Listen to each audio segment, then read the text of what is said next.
Hey,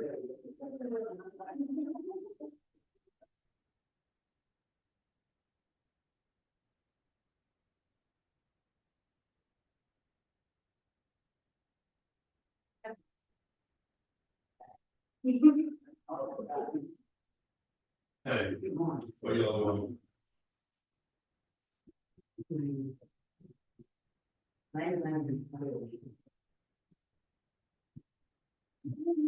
One morning. That work.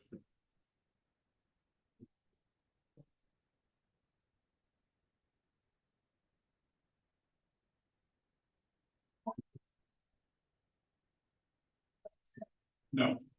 I'll just make copies. Suckers down with me. Let's see. Our generation. Oh.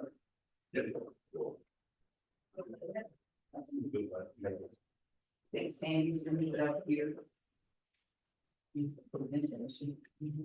Oh, you get up here. I don't know if you can mind everything.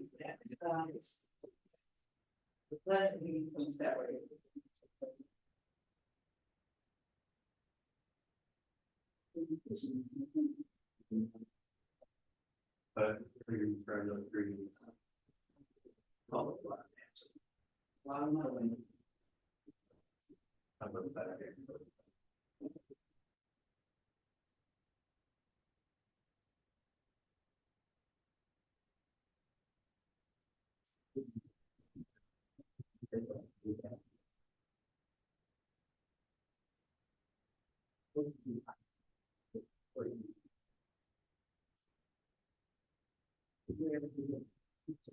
Morning. Good morning. How are you? You want water? Yeah, thank you.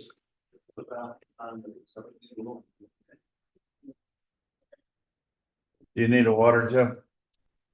Actually, yeah, you don't mind. Okay. It'd be Chad's. Yeah. Chad's got one up there. I ain't even seen them two. $9. What?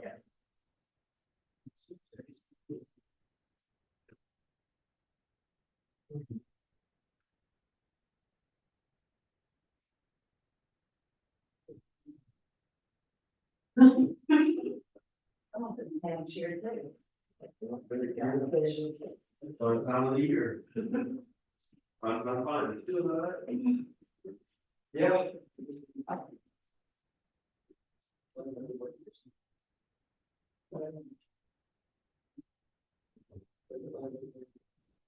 Oh, yeah.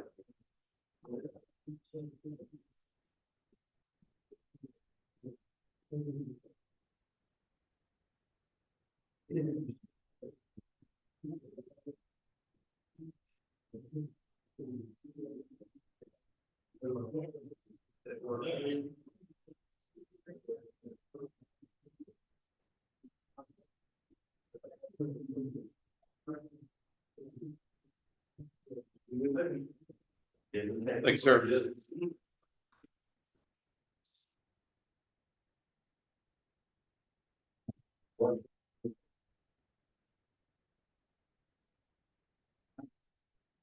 Hey. Good morning, how are you? Good. What's going on? Hey, we'll talk about Jill first.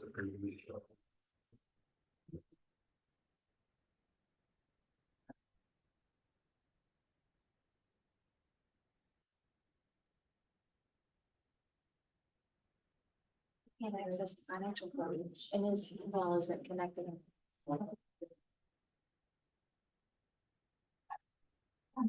Thanks.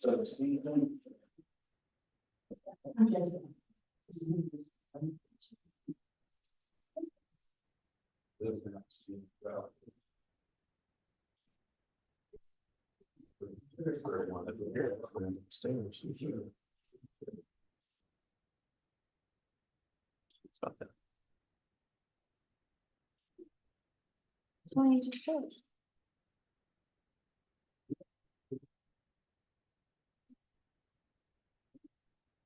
But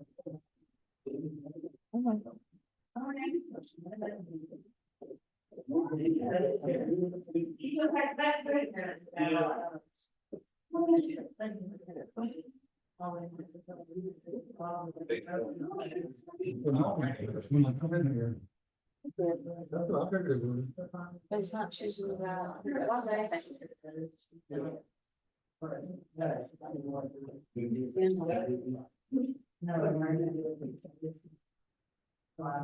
Let and. Thank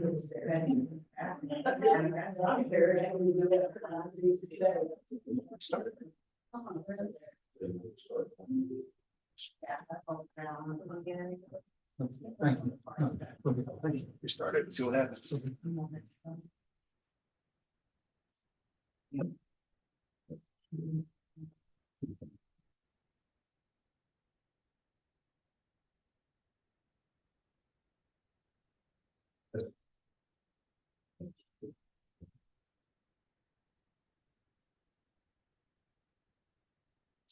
Is Chad there? I haven't seen Chad. He's on his way. Okay, I mean, I talked to him earlier and he said he was running a little late, but he's on. No, he didn't say that. He said, I'm leaving Grand Slam.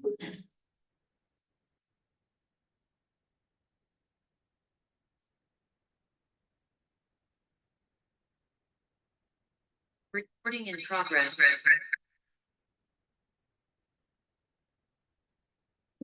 I don't need audio.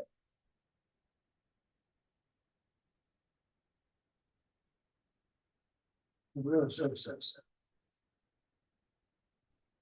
And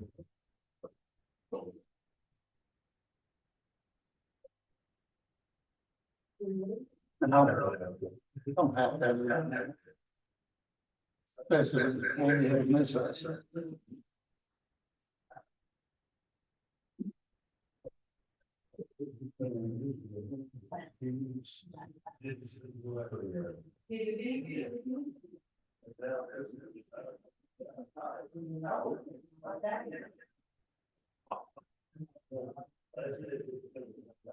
Andy, you seen Andy?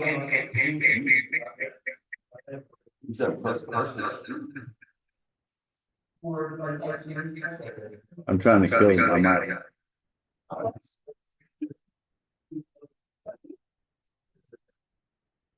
Hello.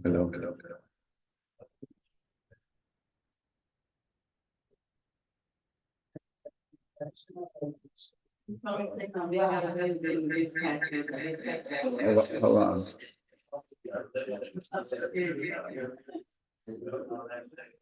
I didn't have time to just remember.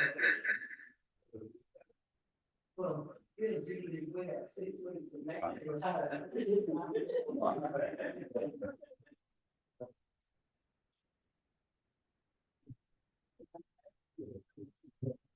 Hello.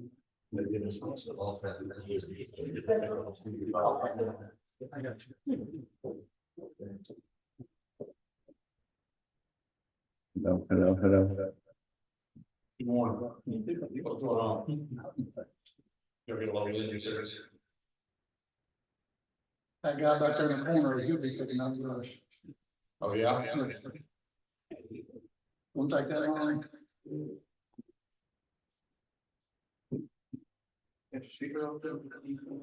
Yeah, it shows to be off, but it's on. So.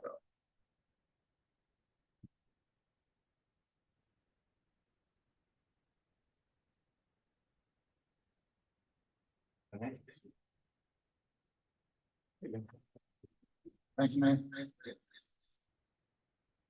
Hello.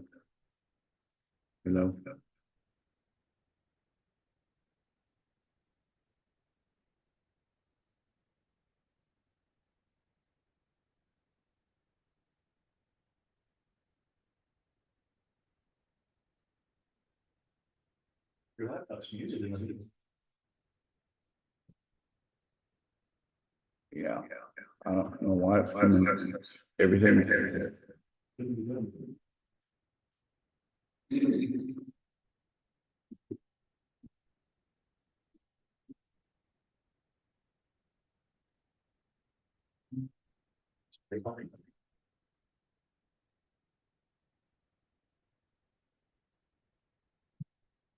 The line fixed out.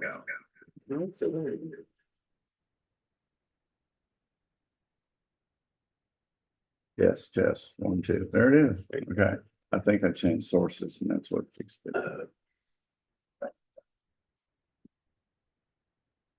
All right, so.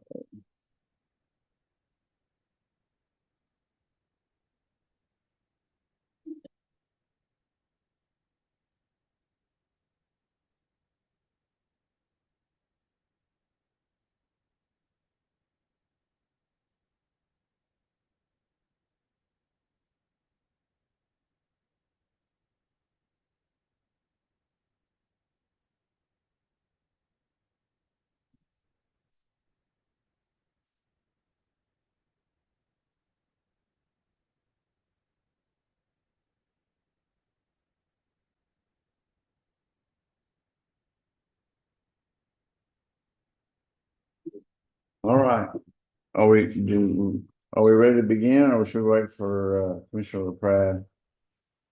Sketch him up. Okay, Captain Williams will be here in a minute or two with some packets also. okay,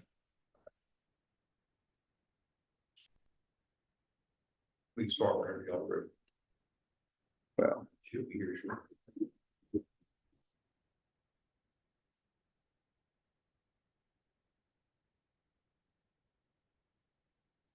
You know what's here? Only she started this out. You still in Grace Lane? Okay, all right.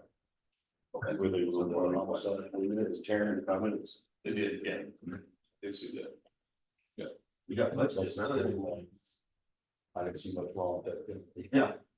All right, That's wrong. okay. Let's see, yes, man, I don't care. It's gonna be 30 minutes, so. Why we can't get started? Well, let's go on. What? Let's start. Yeah. let me go get my stuff. That's the good stuff.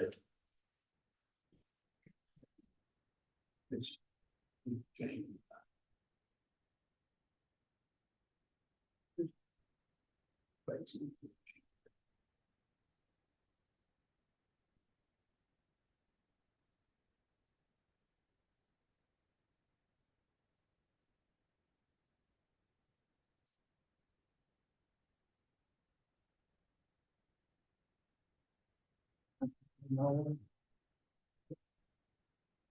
right, here's the schedule. The rest of the so far, Rest of this week or the whole time? the whole time, all Okay, of the gotcha. workshops. Yes, sir. No, so I guess I could put it up on the screen. Let me put it up the screen so the people watching online.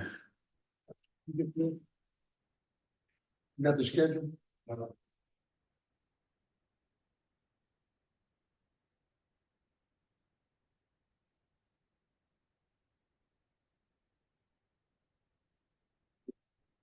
Any day you can't make it, then try to make sure you're here Friday. Yeah. Good, thanks a lot. All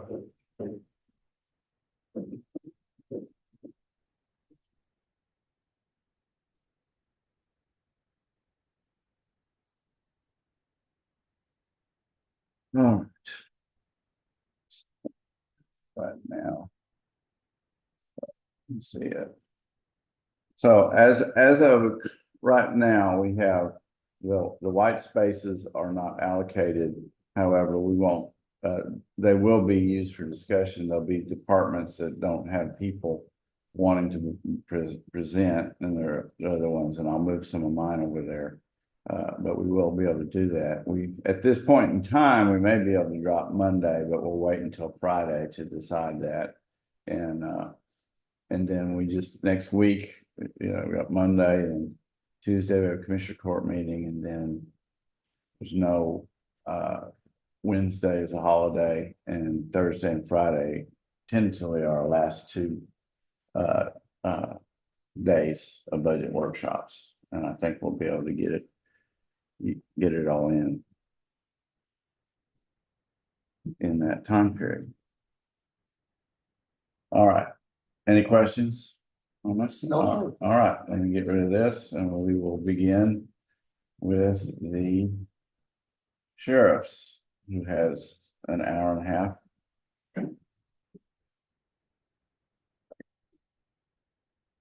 I think we should start with salaries this year, or last year we didn't, but I think salaries is a big one, and then we go work from there. Okay, Make that suggestion. all right, we can add it to the 11. You want to do it 11:30 today? No, I'm talking about like with the sheriff right now. Oh, Let's okay. Start with everybody, not just the sheriff, everybody. Last year, we didn't start with salaries, we started with everything else, and then went back to salaries. I think we should start with salaries on everybody Okay, instead of the other stuff. all right, 'Cause that's the hard part. Get that. Budget the rest. right. So. Are you ready? Well, yes, sir, we're ready. Melanie will be here, Captain Williams will be here in a few minutes with the package for y'all. Okay, is it what she submitted to Sandy? Because I have that on the screen. It should be, I believe, This is what Sandy put in, this is what Melanie submitted right there. And then.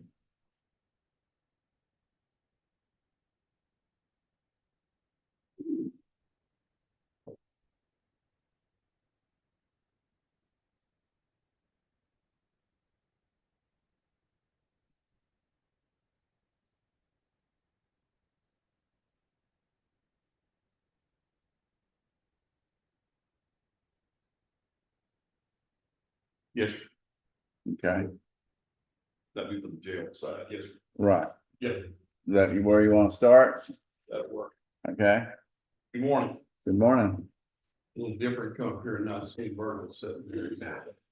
Yes, sir. It is. We're a little missing. Yes. Sir. Two things before we get started. This is my third year to come to y'all, for budget. So I'm gonna start this off the way I did the previous ones, even though we're not here for that day. So I'm gonna mention about that jail. Is I get some type of preparation. I won't be here after, end of the year. But I do some type of preparation with the new jail or add on to the existing jail. Or get long-term planning for housing inmates, out of county. Because, in the last 2 months, we've had prisoners as many as 4 of the counties besides our county. Right now, we're down to how many counties? We've got, right now, we're down to 5 inmates out of And I brought them with me today. Everybody knows Captain Stucker. Mhm. Also, our jail nurse, Lisa Martinez. And she is with Southern Health Partners. So I always can't keep that straight. Southern Health Partners. She's been with us since before I got there. She does an outstanding job for us over there. She's done some great things for us and we really appreciate it. So I want to kind of have him here to answer any questions also on the jail side of our operation. I highly urge to look at that jail situation, get a long-term plan, whatever it is. This flying day to day, month to month, I wouldn't advise it because these jails used to Henderson County handle 30 or 40 prisoners at a time for us. Now, how many can they handle at a time? They can't take any, They can't take any more than what we got. How many we have down, you know? just one. Just we got one down, they can't take any more right now. They're full up. So what's happening is we're going to start reaching out farther and farther and farther and understanding the cost for housing these inmates. It isn't just for the cost of a bed. We also have to have transport officers to move them back and forth, and jail captain, lieutenant over there, constantly who's on first, because they got to move people around for court appearances. Different things happen. We still have to maintain all the records administration for them. Okay. All right. Getting past that. So we're using Hopkins County and who else? We'll Kaufman? use Kaufman, Hopkins, and Henderson County, sir. Okay, Hunt's offered, but they don't want to give us a contract, so. We house principal and they decline the bills, okay, so we use them as a last resort. okay. Okay, next thing real quick, because I'd like to at some point to give some consideration to this, county's contribution, retirement contribution for these employees to, 2%. Okay, retirement contribution? Yes, sir. Again, my emphasis on this, there's wants and needs and everything I've talked to you, this is my third time to come around. We haven't asked for any wants over there, everything we're asked for is needs, and I believe it's the same case this time around. I get the best employees I could, and I hang on to them, Hmm, I pay them well, that's my thought. okay, All so right, retirement to 2%, and it's currently at 1.75.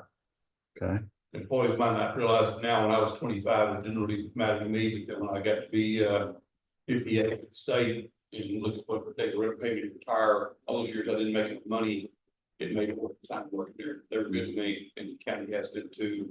I want to like to see that extended out to employees. okay. When you're young, you don't think about retirement, but it does come around. Hmm. My hair used to be black. Time goes by. All right, All right. We'll talk about salaries over at the jail. Real quick, Captain Wood, when I came here, we probably had, I don't know, 12 people on the roster. You weren't here yet for jail staff. And our minimum package back there is 16 people. And where are we at right now in staffing? We're one short of being, full staff for officers. So let me We're say, sitting at 19, we're authorized 20 positions. This is the jail. yes, okay, yes, sir. And let me say, this didn't just happen. My thoughts on this or what y'all done to help us on salaries. You know, change in management leadership back there has made a huge difference in our turnover. We've reached a point in the market where we're paid a decent wage. The job's doable. We have good management, good supervision back there, and that's why we've been able to. We turned over 19 people the year before I got here. We turned over 43 people through the jail in those positions. The year before I got here, the first year I was here was 18 people. I just completed my second year and we're at 14 people. So we went from 43 to 14 over a year's period of time to turnover back there. From 43 to 14 is huge change in turnover. And I'll guarantee you that's through management and the salaries we've been able to get up. And I appreciate that. Thank you. It's made things more doable back there. I just want to keep working on this jail and keep this thing moving forward.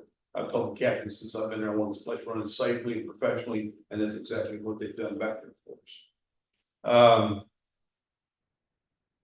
The salaries, what we're looking at, I called over and talked to Sheriff Beavers over in Kaufman County, and they're looking at 3%. They already pay more than we do over there. If they're what they're asking for, and 3% is still going to put them. We've closed the gap somewhat between us over the last few years. The gap between us is huge. There's still a pretty good gap there with the salary increases we got. We closed the gap between them and want to make sure that we don't lose in that ground with them for jail or deputy side. And then increase in staffing also goes along with those salaries. so what are you proposing increase? I believe Melanie's got us at, I believe, at 8%. Okay, On the jail side.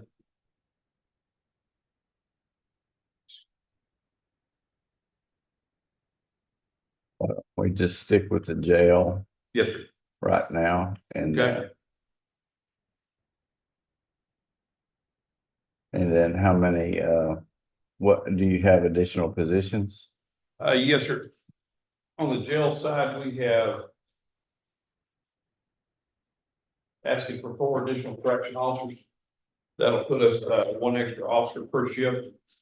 The state standard minimum we gotta have back here is 1 detention officer for 48 beds, so we have to have 1 in control, so that's a minimum of 4 people. To make that place run somewhat safely is 5. Chief Bates told me this morning, in years past, they've had 6. We're still about 10 employees, I believe, short of the highest number of employees, the maximum number of employees that had sheriff's office in years past. We're still short of positions. We've got more dispatchers than we've ever had there, but we're short on jail staff, we're short on deputies. Just for an example, Saturday evening, We had an inmate that was 70, right? Inmate's flown out. We had an inmate that they thought had a stroke. They called 911, the ambulance arrived for him. Ambulance believed he had a stroke. They loaded him up, carried him to Christmas here in Canton. The hospital called for a helicopter for him, and they careflighted him to Tyler. Whenever they do that, we had to pull one jailer that's on shift, had to go with that inmate in the helicopter, fly in there with them. Then we had to send the second jailer down there with the vehicle. Pick him up. Mhm. So it takes two people plus still running the operation. Having this other people on staff, put us somewhere close back where we used to be at one time and make things run a little smoother. When I came here, it was not unusual for employees to work 12-hour shifts. As many as 20 or 21, 22 days straight with no day off. Working 12-hour shifts. And are they getting time off back there now? Yeah. Yes, sir. Yes, sir.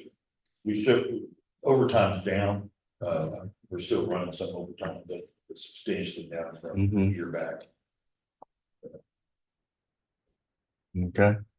So, and you got a cook, correctional officer, is this an additional cook, or is this Yes, sir. full-time cook, or what? Yes, sir. We found out. Looking for an additional cook, at least I have hands full back there. We serve 3 meals a day, just real quick on what happens back there in the jail. Food prep for breakfast starts at 12:30 a.m., somewhere around 12:30 in the morning. They serve breakfast at 4:30, they have to go back and pick it all back up, clean it up. Lunch prep is started around 7 a.m. in the kitchen. Lunch is served around 10:30 a.m. They pick it all out, clean it up, then food prep for dinner starts at noon. The evening meal is served at 4 p.m. How many people we have working back here, jail, kitchen trustees? We're running about 8 per shift. I would say it's 6 to 8 people back there in the kitchen. Cooking 3 Mhm. meals a day. They're getting 2 hot meals, breakfast and lunch, and they get sandwiches in the evening. And the quality of food they serve over there, the job they do is outstanding. Lisa's done a great job with it. She's not there on weekends, she's not there when breakfast is started, and just look at that, extra cook back over there. Mhm. Also, food costs, making sure we have our people back there in the jail doing this and after hours could benefit us greatly on food costs. To make sure it's not. Yes, sir. The jail standards dictates that anytime an inmate's in for food preparation, that they must be supervised.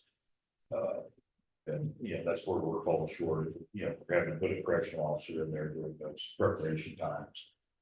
And we'll lose that individual on the floor for 2 to 3 hours. So in the absence of Lisa. Mhm. And I'll assure you, watching the cameras and going back there, there's people in that kitchen, they're cooking or cleaning up, one of the two from about 12:30 at night till about 7 o'clock, 7:30, 8 o'clock in the evening. They're back there cooking and cleaning.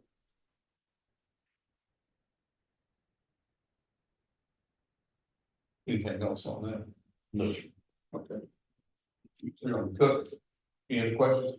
Okay. Cook, and stand up. And maintenance. Okay, all right, maintenance, a full-time maintenance person? Yes, sir. They've had a full-time maintenance person in the past. They haven't had one in the last few years. And I certainly don't mind doing it. The captain doesn't mind doing it. But I can tell you some 5% of my total time that I've been on the last few years. Mhm. It's just been spent on building maintenance. Right. We've got 2 pinhole lifts, 4-inch water lines, ceiling. Met the plumbers over there Friday evening. They were supposed to be there at 8, we got a little after 8:30. We worked on, they couldn't get the pump started, pump the water main box out, to do the repair to cut the water off. I was until about 11:30, we hadn't fixed the plumbing leak yet. And the building just hadn't been maintained like it should have been through the years. And we'd like to give the maintenance person over there. We had Sally Port come off track, north Sally Port door. It looked like the sprocket. It's somewhat come off the drive axle. And I think we said it kept the track off there. It's constant plumbing repairs, electrical repairs. Then it's great to have a maintenance person. Would that be a jailer position also? Would that? What we like to do, you see the salary, we put it in at a jailer's salary. is to also be considered a maintenance person. They're not Right. there to work full time on the floor, but if they did have a jailer's license. And They now could- their work's caught up, they could also bring those trustees over here or anywhere else. Mhm. Okay, Okay, Go ahead, something else. yes, sir. You know, right now, we're dependent on having those inmates that qualify for outside trustee status. Who know plumbing, who know electrical, you know, we're hard pressed to find at times those individuals that are capable of doing those odd jobs within the jail. I don't know anything about plumbing, I don't know anything about electrical. You know, I could, you know, find an inmate on occasion, but, you know, a maintenance man would considerably help us out. mhm. Okay, about how many trustees? How many qualified trustees do you have? Inside and outside trustees, you want to talk Right. a little bit about that? Well, the outside trustees, you know, no evasion, history, no violent crime. You know, we've got 2 salary board trustees, those are the ones that work on site in the jail for plumbing issues, electrical. I've just looked, maybe one, this last Friday, I was talking to him this morning to see what kind of experience he has. He can work on lawnmowers. Mhm. So he's gonna have to pick up some of the electrical and plumbing experience from my other trustee. You know, and go from there. The only thing these trustees are not allowed to work on mechanisms and, you know, things with security issues, but it's hard pressed to find that assignment acts. I think we're running Cause, six outside trustees for precincts, maybe 5, maybe 5. So, yeah. It took us 3 or 4 days to find this one. mhm. Okay. All right, It's getting harder and harder to find people that can serve as outside trustees, I understand that. all classifications. Mhm. Yes, sir. So, and how many, 6 to 8, or no, you got multiple shifts for the kitchen? Their inside trustees are not allowed to go outside. There's Okay. classifications and some. Okay,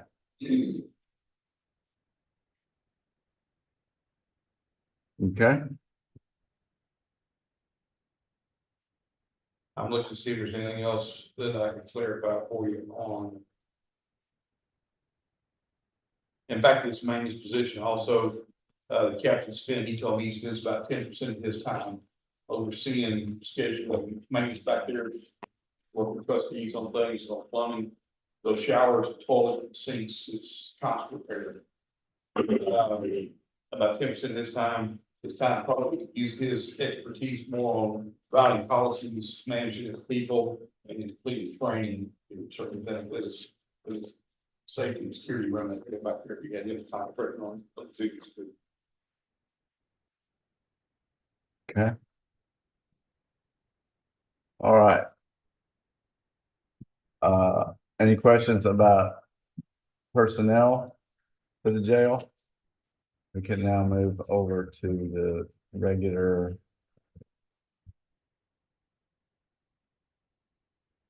Yeah, I'm just probably for Sandy.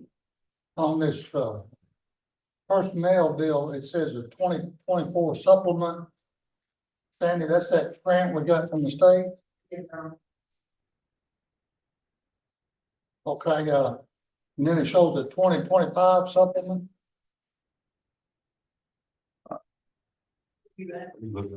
On there, This right here, I believe. there you go, yes. That's carrying over the supplement pay from last year to this year. From 24 to 25. Did we get that supplement again? We did. So We apply for it again, but if we were accepted first time, it should be accepted the second time. Okay, that answers your question? Well. So that's, yeah, my question is how we're gonna fund that, if we. If we carry that supplement over, it's gonna take this year's supplement to fund it. But we still have last year's. In other words, if we increase it again.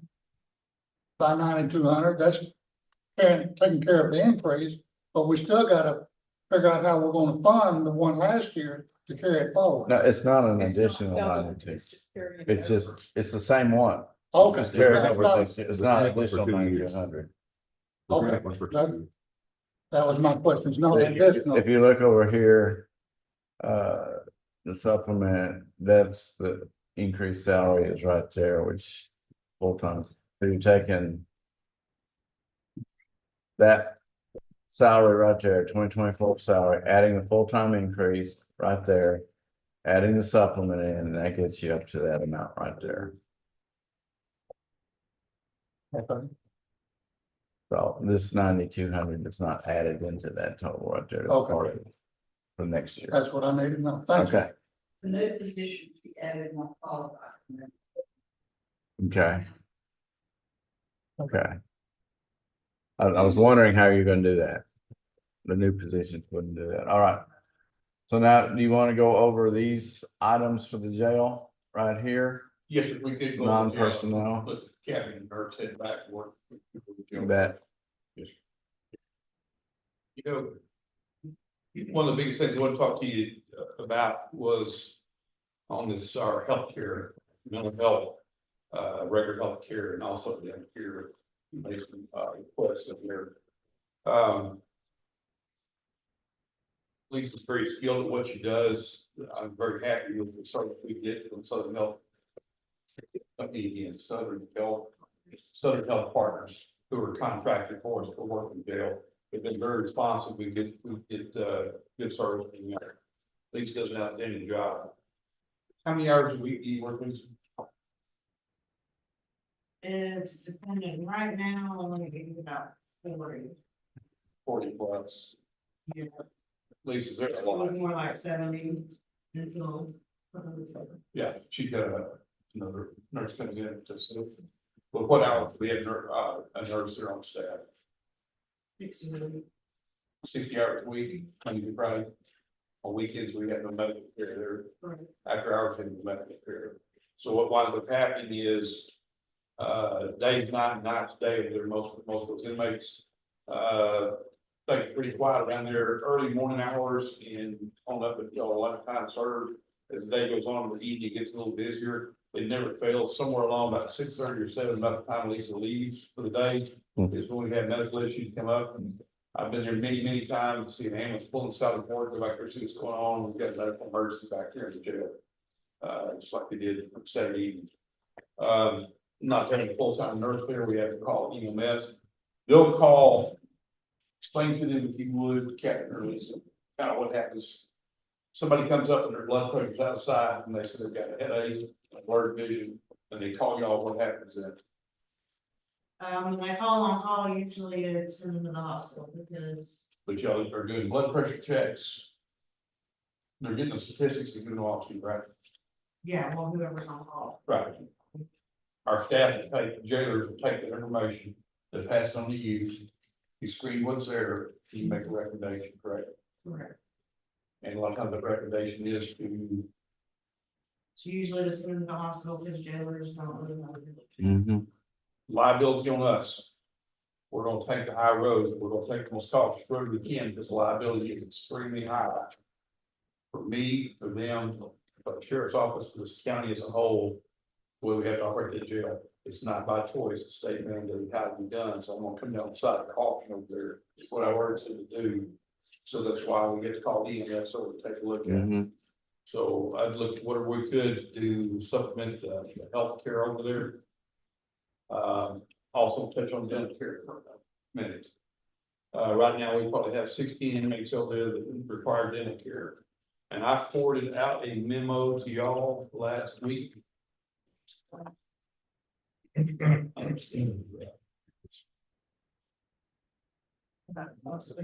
No, it's the memo from Brandon Wood. I don't have that.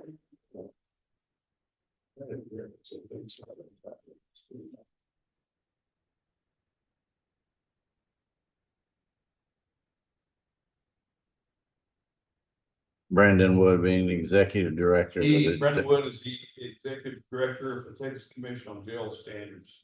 I'll read you just one quick sentence out of here.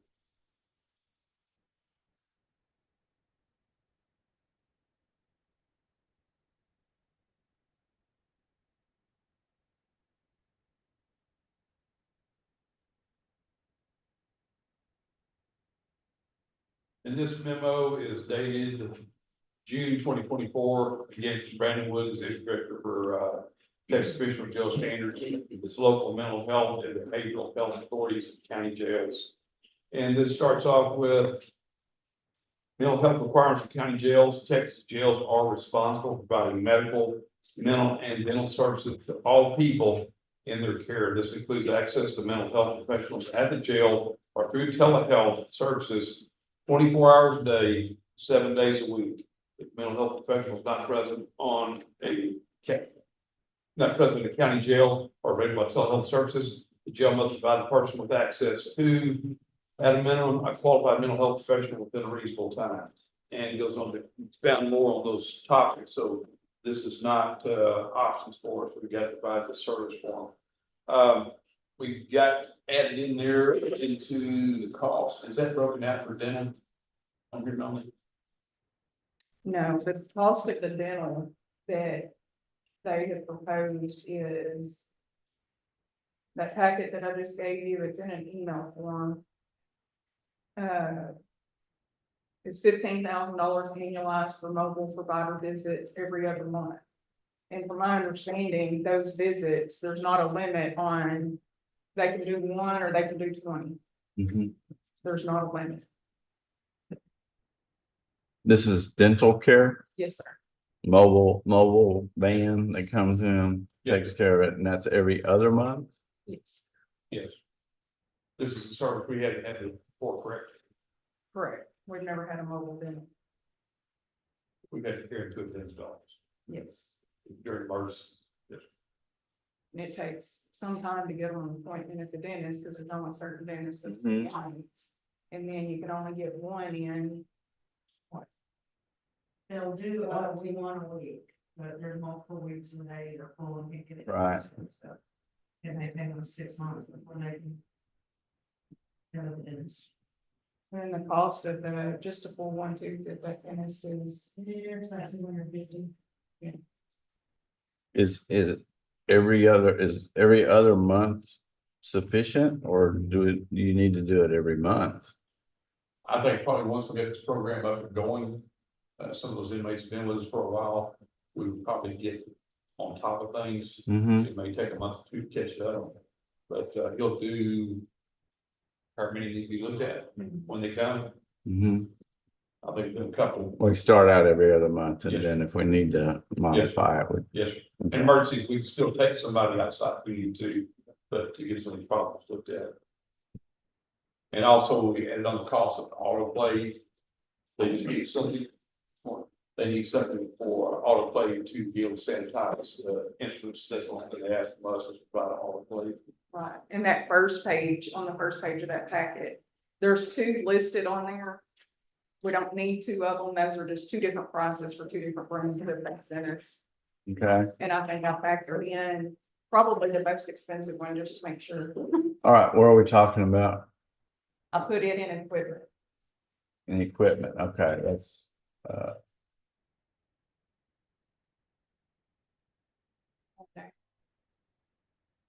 Office equipment, No, right there, 512, 571.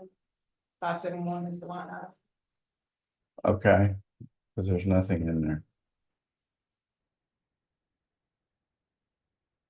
This is sterilization or equipment sterilizing that's, Yes, sir. okay, Yeah. That- it's somewhere- There it is, you can pull it up. Okay.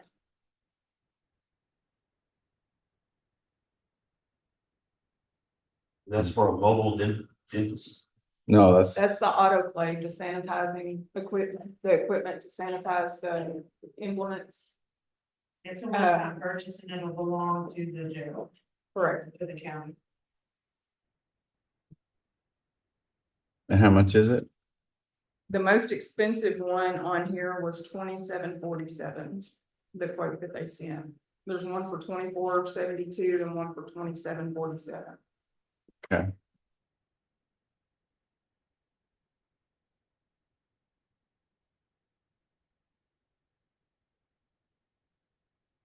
All right. And what's the remainder amount in the equipment for? Is it anything specific or just general? That is like if. I mean, obviously the water heaters don't, the reason that the year before was so high is because we had to replace the water heaters. It's equipment like that that comes out of that line. Okay.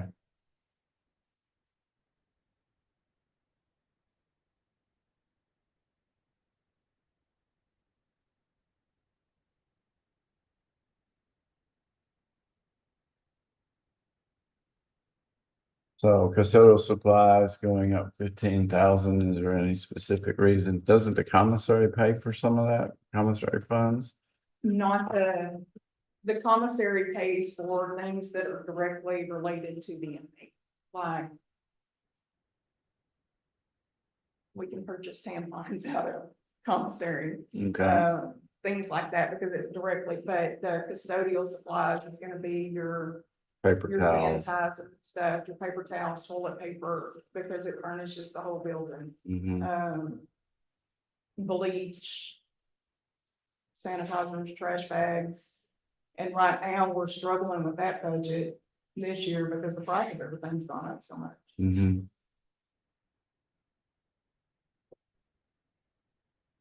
So that was Okay. the reason for the increase on that one. All right.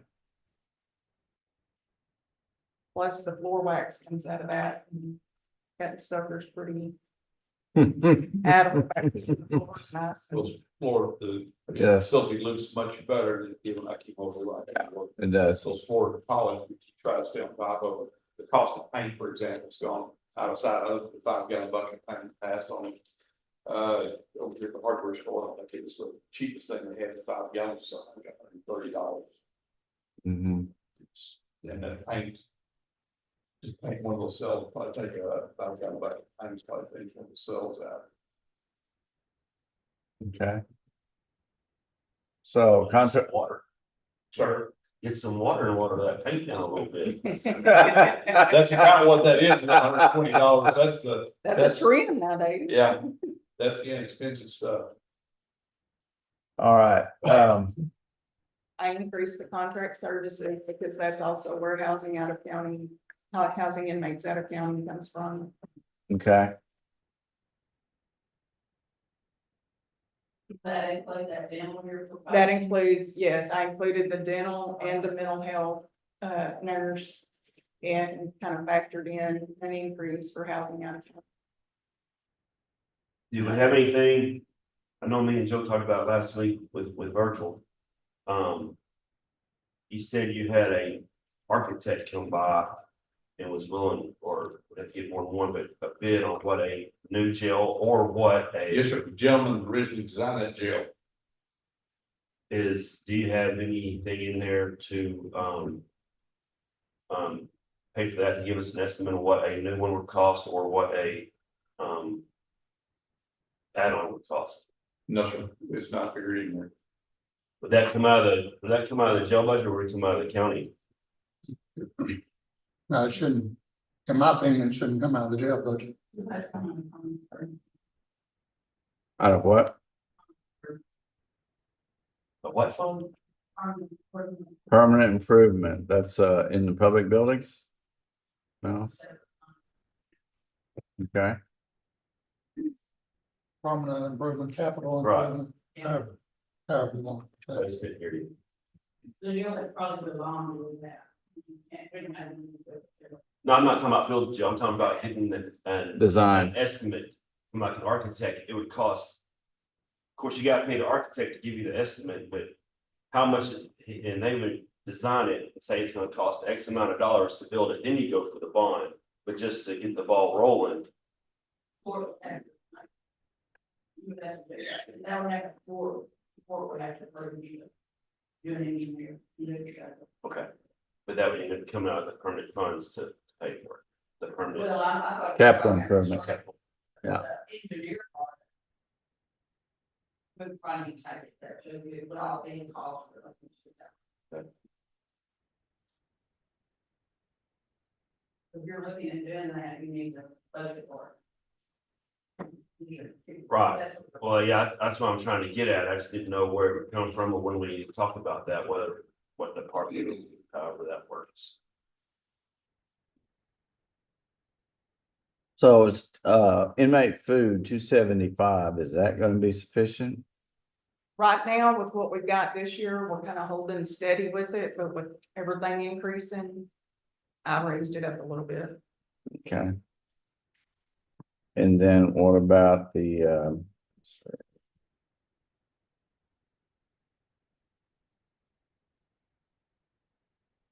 contract services?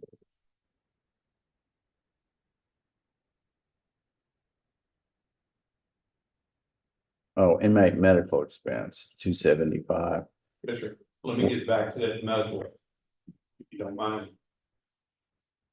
We talked about the healthcare, we're sitting pretty good, they've got another nurse up there that's sent home, we're probably, maybe we'll do something else. To extend this out a little bit, we've got medical staff there maybe on weekend, Mm-hmm. after hours, 24 hours a day, that's gonna be astronomically expensive. They're available, so the health partners are, they're available after hours, we can call and get a hold of somebody, but they're not there. And they have to take information from one of our debtors that doesn't have medical training. And that's why the city's a lot of times maybe call an ambulance back. So this is the second inmate here in the last month, I think we got the care flight out. We didn't call care flight again, we called EMS, they come pick him up at the hospital and call care flight for him. Mm-hmm. And some of them, Tyler. Is we talked about dental, we talked about healthcare, so we may want something in the future. One thing I want to talk about is mental health care. It's I've heard from the Sheriff Association and some other places that the state jails, county jails in Texas are the biggest mental health care provider in the state. We have numerous people there right now that have mental health issues. Some are more minor issues, some are these inmates have to be segregated off. They're in single cells. I mean, we have 10 single cells in here. We keep those things occupied, they stay full. Sometimes we run short on places to put them. And we have roll down cells. We could put pods, we have roll down, so we put somebody in a cell by themselves. These things probably need to be looked at pretty strong in Tarrant County, some places that's, they're having ongoing issues now. These people kind of schizophrenia, one thing or another, they don't do well in custody, in detention. And we're not meeting the needs over there, we need to, on our mental health. Looking at providing through Southern Health Partners, they gave us a quote for how many hours is that? It's 15 hours bi-weekly, so 30 hours a month. It was $22,815 annually. Monthly it'd come out to $1,901.25. That quote's on page, the board page in your packet there. Henderson County uses the same program. And Captain, you talked to them, Yes, sir. how's Henderson County's? They're pleased with it. They've got a psych nurse on duty now. Is it a part-time position? Yeah, I think they're doing 30 hours or something like that. I think they're doing weekly though. We initially tried to get this individual up here to see if they would work with our jail a little bit. They didn't want to take on any more hours.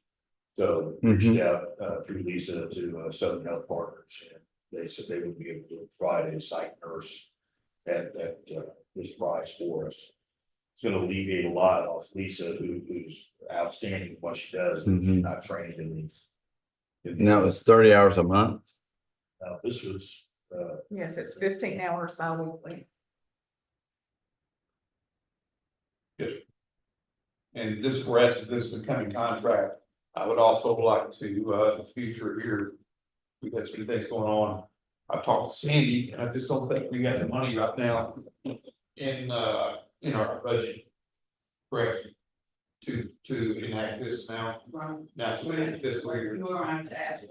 So we'll come talk to her and see what we can do, maybe to get the site nurse set up now. I would highly advise. For liability side, to get them treatment. And look out for what we're supposed to do, again, going back to that technical assistance memorandum. Brandon Wood, we can make sure we're providing this. But that service was, you've already put in contract services, right? You've already added that to I the added it in. contract So service. this budget. Right. I Okay. just want to come back in the future and ask for this, we can go and get this going now. Okay, Okay. Whenever you touched on the inmate medical expenses, that I didn't change the price on it, or change the asking price, I guess you can say, on it. That part of it is anything above and beyond what Southern Health Partners doesn't include. So we may hit a month where we spend $50,000 on somebody that we had to fly out, and we may go 3 months before we ever have to dip into that one again, because the rest of it comes out of the contract services for Southern Health Partners. Okay.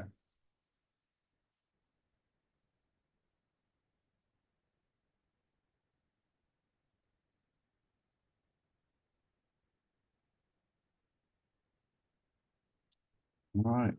I don't see any other items. We talked about contract services, correct? Yes. Yeah, that's including the increases for the mental health and the dental. So now, the front, so you got 10,500. So you're looking at increasing it 15,000. That's, Well, I'm looking at increasing, does the dental come through Southern Health Partners too? Then we'll set it up. So the dental and the mental would go through Southern Health So Partners. then, and then you raise that. Yes. What it is. but we also incur close to 11,000 a month, or I can't remember how often that is, for additional pharmacy above the contract amount. Isn't the contract for like $30,000 and we already hit that? I'm not sure what the contract amount was for. We start out each year with a $30,000 credit. Oh, we hit that pretty quick. Right, so we get billed for all the pharmaceutical stuff that but I haven't seen one in a while. Like I said, right now, the inmate medical expense. But that- is sitting okay. Yeah, So that was the reason I did.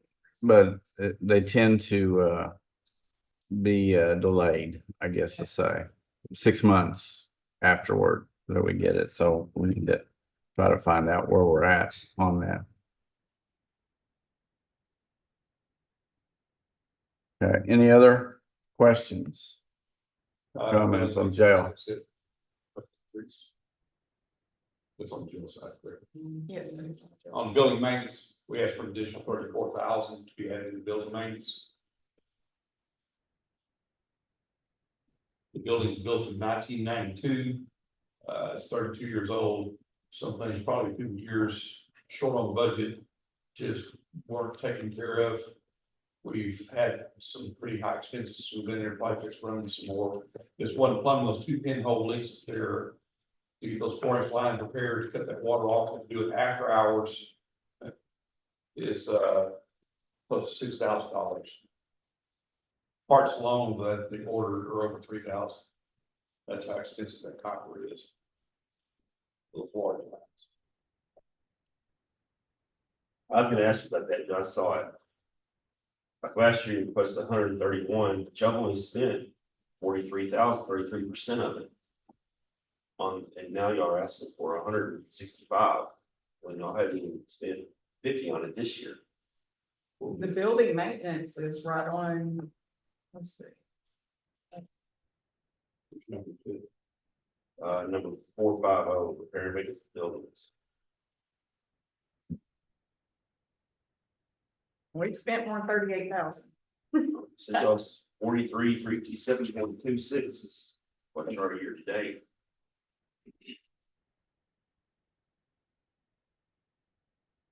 Which line are we looking at, 450? 450. And they've spent 43,000 and they got 40 in final to spend. So Sorry. 36% remaining today.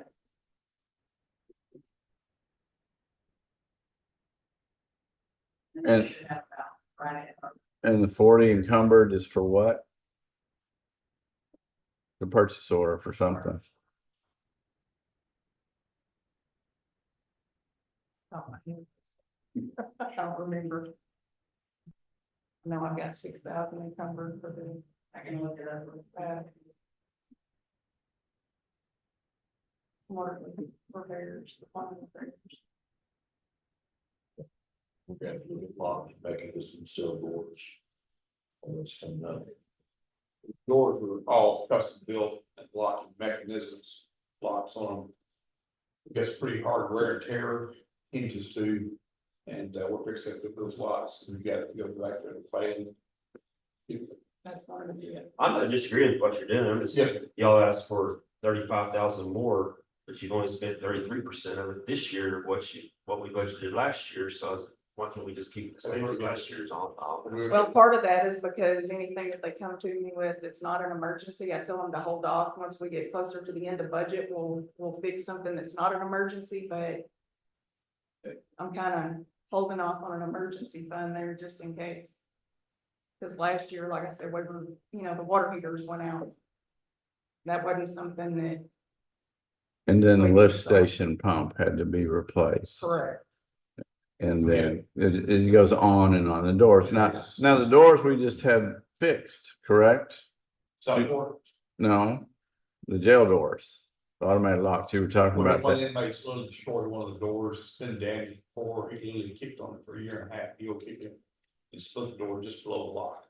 Oh, okay, so it's not the lock that's It messed just up. destroyed It's- the doors are so heavy, open and closing, just even without abuse over time, they're 32 years old. The locks just wear out. The mechanism wears out. Mhm. The building shifts a little bit, some doors bind up, they're going to adjust. I don't know how much the doors weigh there, Alright. Anything else on jail? One of them is door repairs for the control room door. Yeah. You're supposed to be responsible. One is the keys, because we had to order new keys with an open PO. One is the plumbing repairs with an open PO. Crack glass, I'm sorry. glass around the gym. Yeah, when is it broken? Yeah. I don't think so, because we wasn't happy with the quote that we got. Gym lights got replaced, I think that's. I have a PO with that. $3,000. Okay, while Sandy's looking the rest of this up, I'm gonna come back around one more time. On this jail. I had Sandy just pull numbers just to see where we're at on house inmates out of county. From January 1st to May 31st, 2024, the county's paid out $68,540 housing counties out. It's inmates out of county. $68,540 for 5 months housing. And that's just for the cost of the bed. That does not include the cost of deputies to haul them back and forth. Mm-hmm. And all the other shuttling, record keeping we have to do, and keep the captain and the lieutenant over there trying to find bed space. So like last Monday, we got a call from Hopkins County. They had done a sweep over the weekend, a warrant roundup, whatever they did. They needed bed space. We had to move 6 inmates. We had bed space. We pulled some of those back over here to the cops and shipped people around. In some spur of the moment, we have to do it. So it's a. when I say it's a- That's only from January though, but as far as our fiscal year, we've spent 269,000. Right? I didn't check that number. From October 5th, 2023 till June 6th, 2024. We spent 268, 941.77. And that's just for inmate housing, correct? Yes. Just for the bed, cost of the bed. That's how I understand it, yeah. Yes, sir.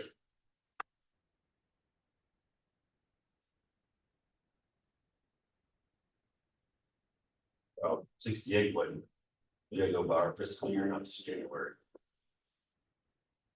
What, I was just trying to. give what it- line item are you talking about? Because this fiscal year just add 2 more months to January to. It's not on a line item.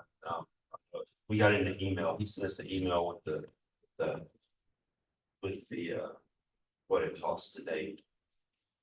Okay, I don't know where you, what line item you got that on. Budget though. Then I housing, from the contract or. Or. but it couldn't be 268 then, because we're only at 194. Contract services. But that's okay. Oh. Let's get that email. It's significant though. No, I sent it to, I think you got it too. No, you got it.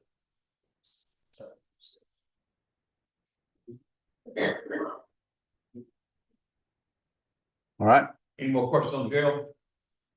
no, sir, Sorry, John, I'll let them go to work. you bet. All right, thank you. Thank you so much. They do it, they've done an outstanding job for us. I promise You you. bet. Yes, they do good things. Thank y'all. Thank you.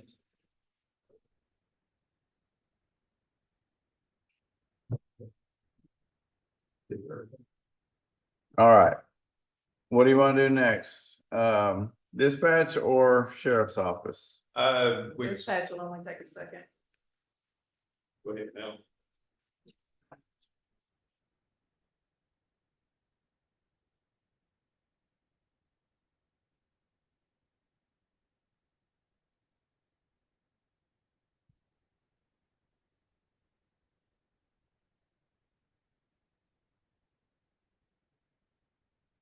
After the.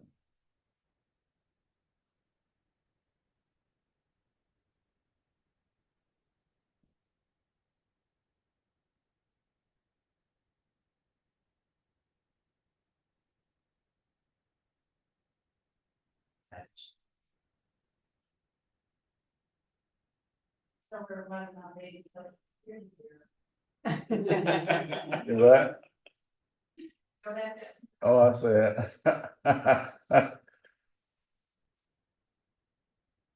Go back up to here. All right. All right, the only thing we asked for in dispatch was 2 more dispatch positions. That would give us 3 dispatchers on each shift. Right now, we have 2 dispatchers and a swing shift on each shift. The swing shift works from noon to midnight. With 3 dispatchers on. That would help to alleviate the comp time. Because if you've got one that's out sick or one that's taken off for vacation, you don't have to call somebody in or pull somebody in to cover that shift. Because they can not, ideally, that they can function with two dispatchers, but if they've got that third one in there, then that one can fill in for anybody that's taken off. We know with, all the storms and everything that's been going on here lately, 2 dispatchers in there is not enough. Them girls, I mean, my hat's off to them for what they had to go through with the storms. So we're asking for the 3rd dispatcher for each shift. Okay, so 2 new positions and that'll give you a total, how many how many, That would give us a total of 12 dispatchers okay, and a dispatch supervisor. just 1 supervisor? Yes. Another supervisor too, is that? No, Oh, she didn't say that. Just the dispatchers.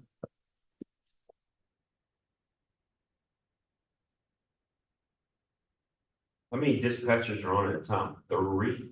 There's 2 Correct. dispatchers on and we have a swing shift that works from noon to midnight. So for half of the day shift and half of the night shift, there's 3 dispatchers on. I walk in over there, like this morning, people are walking in dispatch. A lot of times the girls that do, we don't have time to look at both of them. They're on telephone, back lines, 911, and radio calls. They stay busy. Right now, they're having to cover for each other. Somebody goes to class or, so we had some in dispatch school. And the comp time was astronomical with everybody having to cover for those because the dispatch school makes 2.5 weeks now. The storm last week, whatever virtual. I stopped by there, the sun just set. I went in there, the storm passed, it was dark, just got dark when I went in there. They had 3 people in there, they couldn't answer the phones quick enough to control radios. I got a hold of Jeremy and they called for the dispatcher to come in just to answer back. There's only 3 consoles, but to get another person there, because it's non-stop for hours, hours.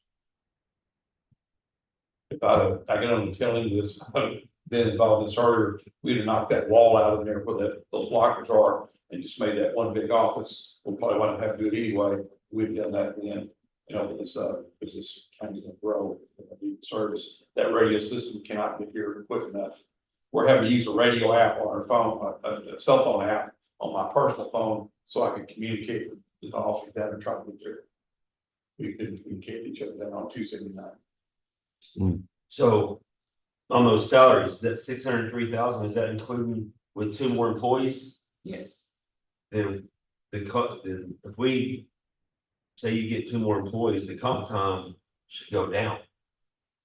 Well, there's still gonna be comp time involved with, Right, there'll be That some, is but their- it shouldn't be what it The was. dispatchers, you explain. correct, the dispatchers, they're considered civilian employees. So even though they work 84 hours pay period, it's based on a 40-hour pay period this week and a 40-hour pay period this week. So they have built in comp time that they're gonna get 4 hours every pay period regardless.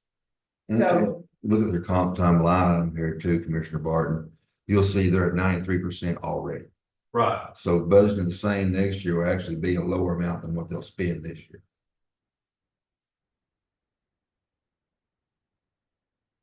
They're already at their comp time budget, and we ain't even got to the end of the year yet.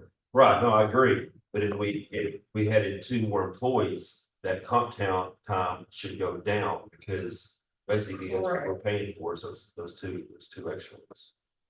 correct, it will help with the comp time.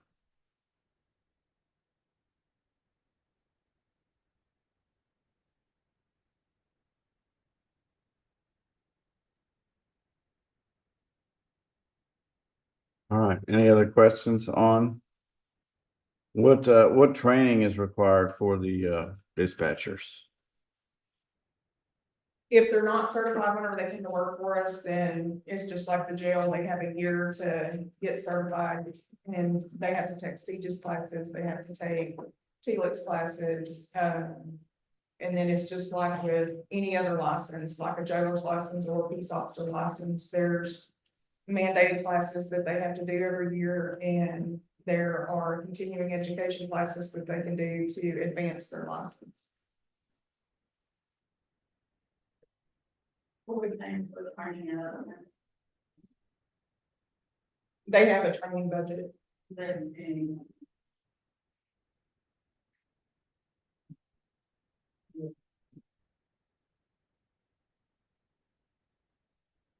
To be totally honest with you, I don't know if, Econ pays for their classes for the dispatch class that they have to go to or not, because I haven't seen a bill on that. So I don't know, maybe it's something that does. I mean, There may not be. Okay, well, let's get that clarified who pays for, it, how it gets paid for. these friends. All right, are we ready to move on to sheriff's office? Okay. Okay. I'll touch back on salaries for a minute. We sent just a questionnaire. I sent an email out to employees over there. We didn't get 100% response back. I got several back. Just asking them if they had a choice between salary increase or an increase in personnel or new equipment. Which would be their preference to have? I would imagine it was It's in their. 2-1, 3-1. The responses are in the. Yeah. But their salaries are still a concern. The need personnel there also need salaries, but the employees prefer to really get salary of the personnel there. In this cycle around, we're asking for both. I'm asking for additional positions and that 8% increase in salary for those officers. We did a little bit of research. According to the U.S. Bureau of Labor Statistics in 2022, the median annual wage for a police officer and sheriff patrol officers was 71,380. That's nationwide. I was talking to a young man that wanted to come to work in the jail. And I got to thinking that when I was talking to him, I mean, we're blessed with what we got. We're certainly thankful for it. Right now, our jailers make more than deputies did 2 summers ago when I came there. Mhm. Our deputies, our jailers right today make a good bit more than our patrol deputies did 2 summers ago. Mhm. And I appreciate y'all's help getting there. We were far behind that, even with that, we're still some behind, but we're a lot better off than we were. Based on FBI crime data in 2022, there should be 2 nationwide, 2 officers per 1,000 people, 2 patrol officers per 1,000 people. I just used 60,000 population, Broward County divided by 30,000, divided by 1,000. That their formula is 30 deputies, and we have how many patrol deputies? We have 12. We're asking 4 additional patrol deputies on this. That add an extra deputy per shift, in addition to what the salary asking for is at 4 patrol deputies. We're also asking for 2 sergeants, correct? Yes. How many deputies are you asking for? 4, sir. 4, okay. Yes, sir. 4 deputies would give us, 4 additional deputies. Would give us 3 deputies on each shift and a supervisor. No, full will be 3, to be puts to 4. It would give us 4 deputies on each shift. Okay. Plus a supervisor, if we got the 2 additional sergeants. And that, again, I'm gonna go back to, that's gonna help with comp time, because right now, if you have a deputy take off, you have to have them come in and cover them. And with just 2 deputies on each shift, they're taking a massive amount of calls, and then at the end of their shift that day, they're sitting there at the office for, you know, hour, 2, 3, 4 hours, trying to get all the paperwork done and caught up from everything that they responded to that day. If we had 4 deputies on each shift, we could put 1 deputy in each precinct. And then, you know, if something happens down here, this one doesn't have a call, they can come down here and cover. Or the supervisor that's on that shift could be used for that purpose. Instead of having to pull one from a precinct, one precinct to go to another, then the supervisor, they're kind of rolling around, they can go back up the deputies as the calls come in. So is the supervisor a sergeant? Yes, sir. Okay, and you have 1 sergeant on duty at all times, Right or, now, I mean, you would We with would, this, yes, with sir. this, okay. How are y'all figuring? Y'all are asking 4 more deputies, and I agree with you 100%. But we can't fill, you're still too short on what we got now. look, What is our goal? How are we gonna fill 4 more when we can't fill what we got now? and let me address that right quick. Currently, all of our patrol deputy positions are full. Oh, Patrol deputies. All our positions, that's the first time that's happened in 3 years plus. Now, 2 of those positions are being Yeah. filled by the cadets. The cadet position we came to you, 2 of those positions we filled will be by the end of July. We'll have those patrol deputies here for, they're filling those positions. Right now, it's the first time it's happened in over 3 years, all those patrol deputy positions are full. Currently, we have openings for 1 patrol sergeant, 2 CID investigators, 1 transport deputy, and 1 property and evidence deputy.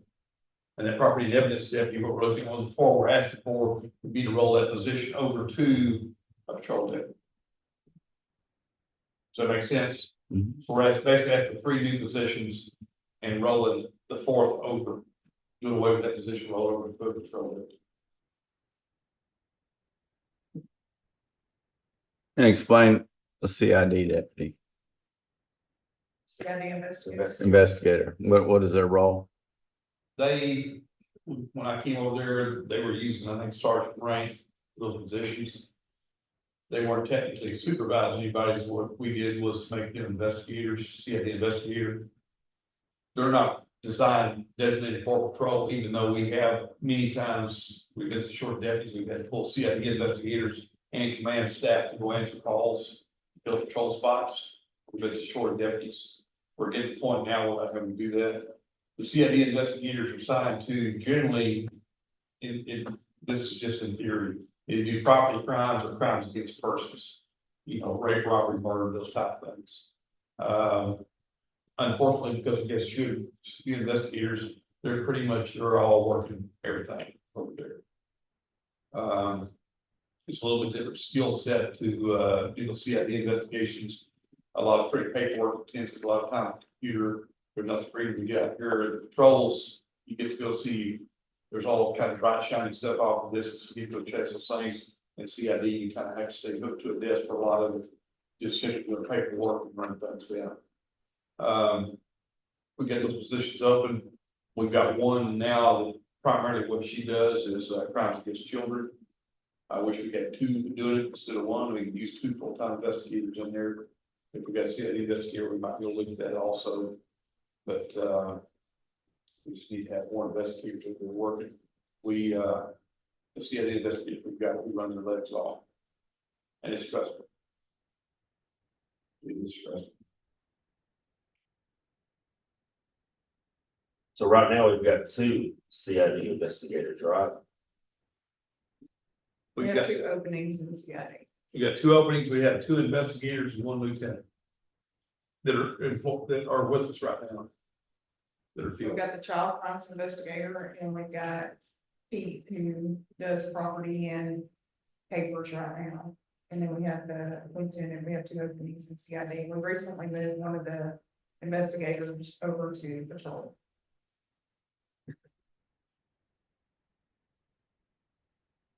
And what about animal control? We're leaving that animal control position, we're gonna leave it in place. We talked about rolling it over just to make a control position. The issue with, we already filled it, we either filled it right out there, we just don't have any place to take the animals. And we're getting dog bites more and more often. That's all you see on Facebook is dogs. Yes, sir. Yes, sir. We don't have the resources to get it covered.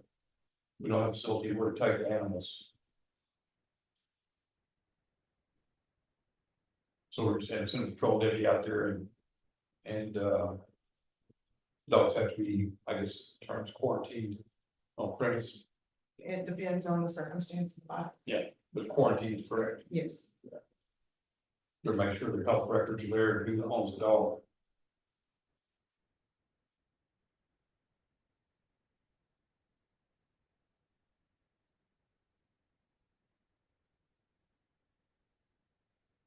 Okay, We've got our, on my little list there that I did over my little employee thing here, we've got deputy written in, maroon or pink color for Fabio Martinez and Carlos Vanda. They're listed as bailiffs, but we would like to change that to deputy. And make a deputy. And one of the reasons behind that, we use the eclipse as the reasoning behind that. The courthouse deputy, the bailiff made, a few $100s less a year than what a patrol deputy does. And their job description is different. So whenever it came time for the eclipse and we were pulling in extra help and extra personnel, is it fair to pull one from the courthouse to go out and work, and that doesn't make as much as, what the patrol deputies are for doing the same job? We can't necessarily utilize the guys if there's not anything going on at the courthouse. We can't utilize them elsewhere because of their pay and their job description.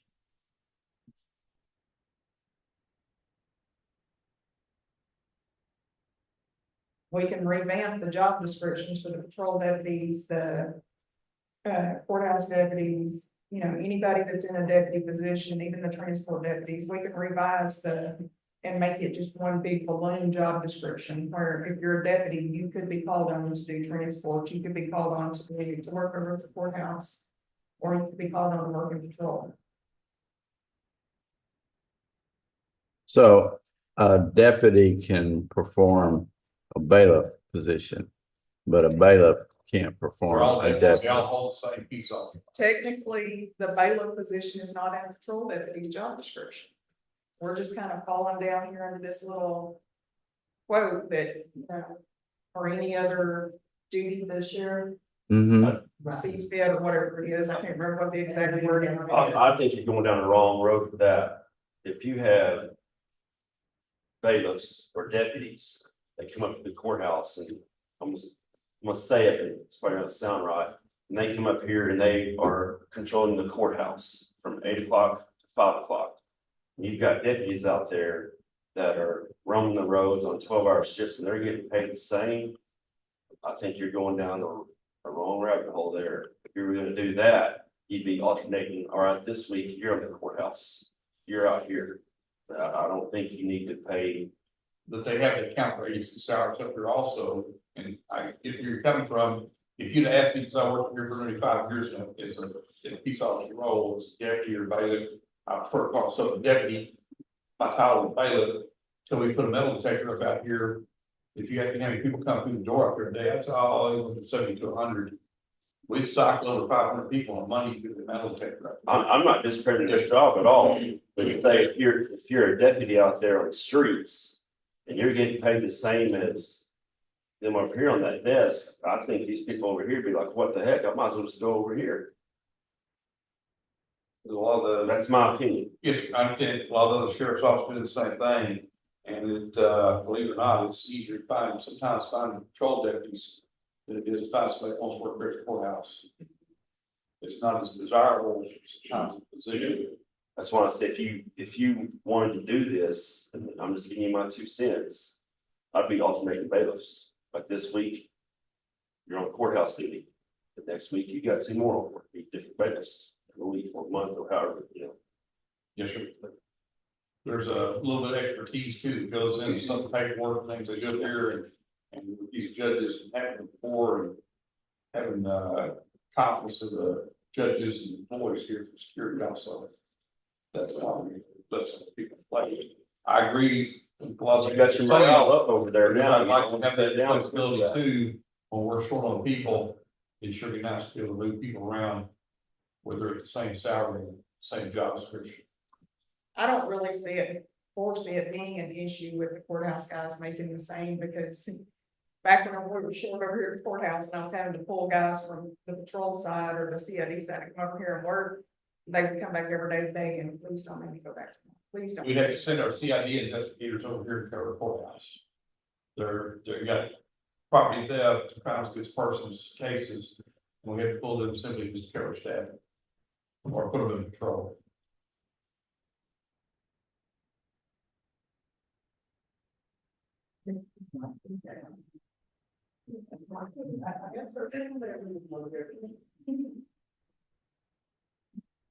Another one that we have on here is the civil deputy. I don't have a problem in the world with the same title as a civil deputy, because that's an area all on its own that you can't just pluck somebody out of patrol or somebody out of CID and tell them to go work that position. He has always been kind of self-supervised. He comes in, he gets his job done, we don't get complaints on him, we don't get, you know. We don't have to worry about whether or not he's getting his job done, and we ask that he be raised up to sergeant's pay.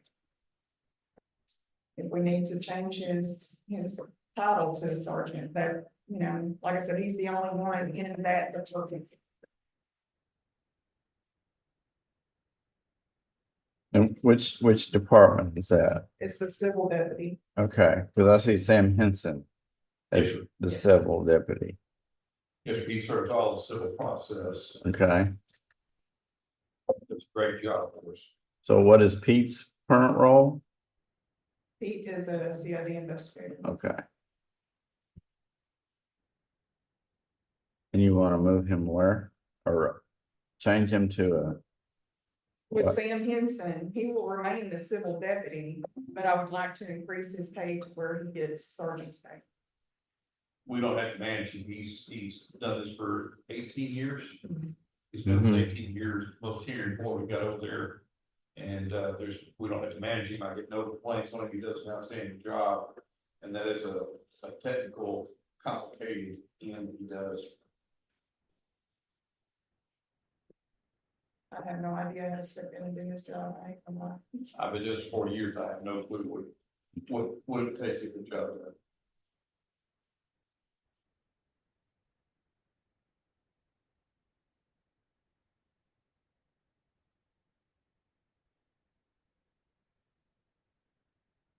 Okay. So That's a lot. So you wanted the civil deputy to go to what, sergeant pay? Yes, sir. For his position, yes, sir.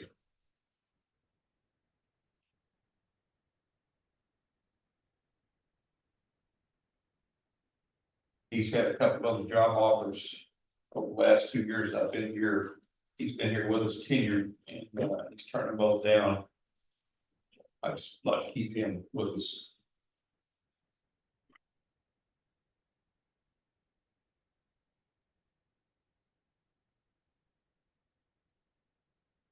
So what's the total number we talked about?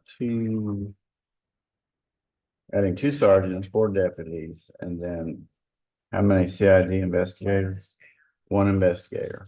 So the total for the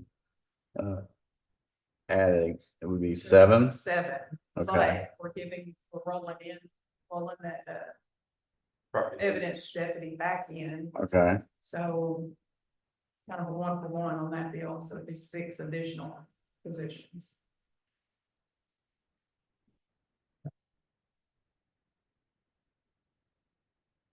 okay.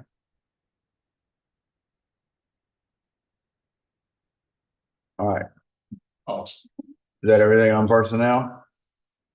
On the sheriff's office, we're ready to go to the line items.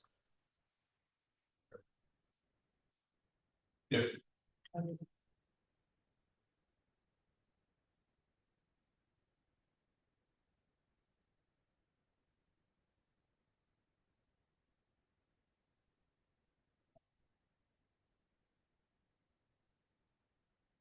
Personnel was the only thing that we asked to increase on the operations part of the sheriff's office, the line items. As a matter of fact, we decreased several line items.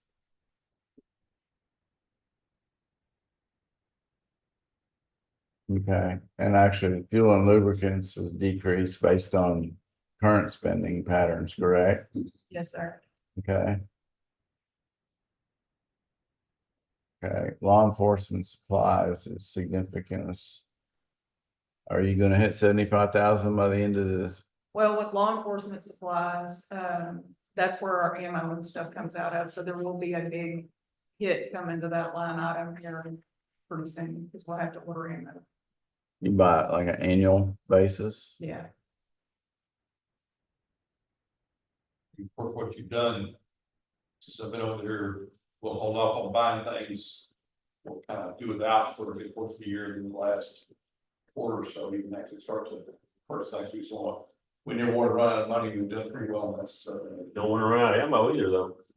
No, No. so. And we've been okay with ammo, but now we've got, with the cadets, we have to furnish ammo for them, plus our qualifications are coming up, so it's time to restock on ammo. Okay, autopsies and forensic science. Yes. What- There's not a whole lot, I think that now the autopsies, for the most part, you have a line item for those. Yes, yeah, But there still will be occasions where we have to send off for DNA testing in the paper stud or something Right. like that, but it doesn't happen often in that line item right there, we don't use a whole lot out of, so I put it in there.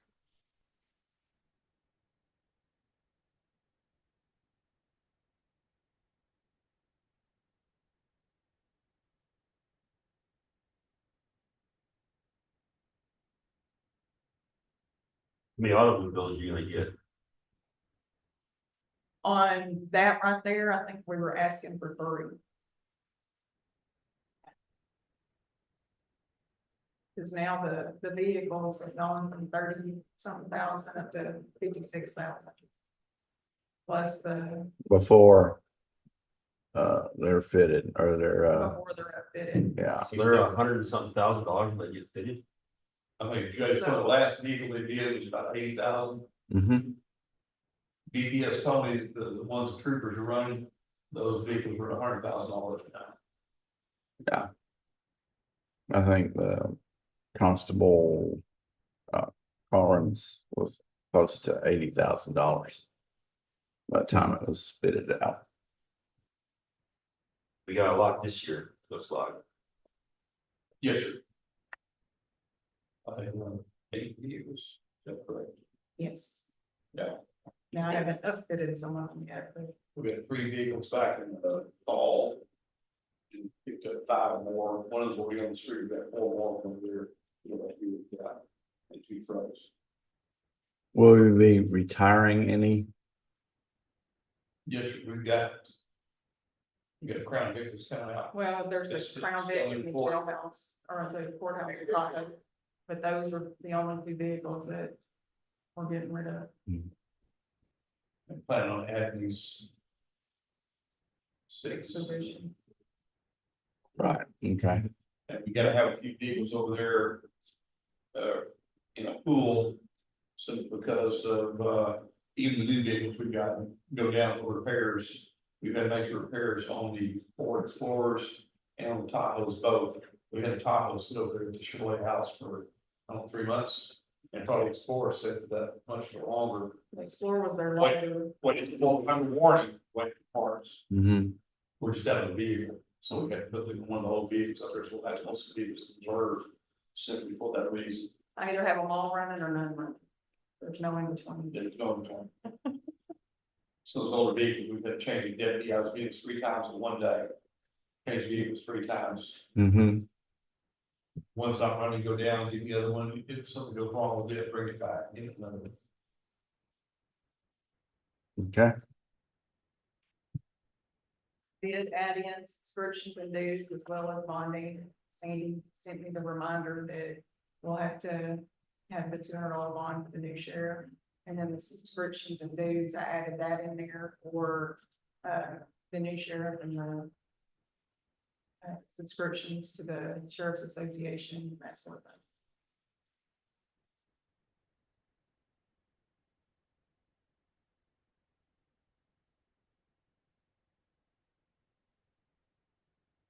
thing. Okay. Anything else you want to talk about on this? Overall, Anything? Anything specific? I think we've covered pretty much everything that we need to cover.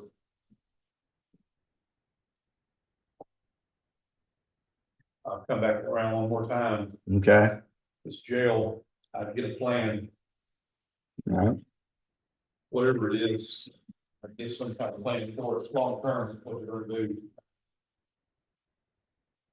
Salaries, if the people I can get, I keep on, whatever I had to do, hang on recruiting. This cadet program that y'all helped us out with, I think that's gonna be one of the answers. I've got 2 females over there, there's another young man here, like in the workforce, I really like hiring. Then it comes down to the point, we're gonna have train people, FTOs, train these young officers. So, If what- we grow our own people, hire out of the academy, we can train them up like we want Mm-hmm. to work here, hopefully by living for long-term employment here, so. And when these 2 these 2 cadets graduate and become are the positions that we're currently using going to be refilled with cadets? No, sir, we won't have a spot, we won't have a spot for Well, okay. them, unless I can roll this, because I really like to plug somebody else in there, I've got a couple back there in jail. Right. Or want to go to the academy, I think they would do well for us. We got the additional spots, then we would have openings to bring more cadets, 2 more cadets over. Okay. And it's a great recruiting tool too, if they know there's a pipeline, if I go to work in a jail, I work really hard for you, and I show up on time, I do the right thing, and I make a hand. We'll see the police academy, we'll pay what goes on there.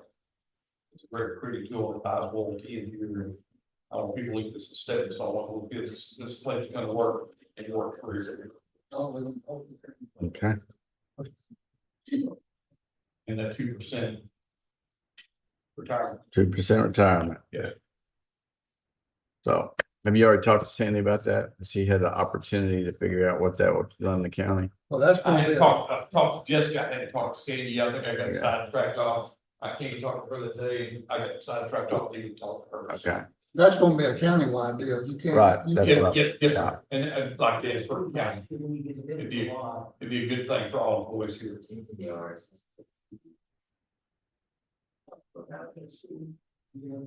We have been scheduled up with these. Yeah. But it's something we need to ask them, we're not talking, we use it. okay, we'll do that. They'll be zooming in on the workshop on Wednesday. So we can ask them then. All right. Thank you so much. Get the best boy you can get to keep them, Yeah, best advice I can give. we'll see what we can do. Yes, all right. Gentlemen, thank you. Thank Thank you. what you've done for us. The sheriff's office is a much better spot than it was. It's got a long way to go. We're better we were. Thank you. You've done a great job with what you've had to work with. They did a good job. They made it easy to us. Thank you. All right, Mr. Scott. I think he's watching remotely. He's Sandy, have you estimated what our new growth revenue is gonna be this year? Have you estimated what our new growth rate? You know what that is? Why not? You're the auditor. You're supposed to know this stuff like that. You're supposed to know this stuff like that. Well, we got revenue.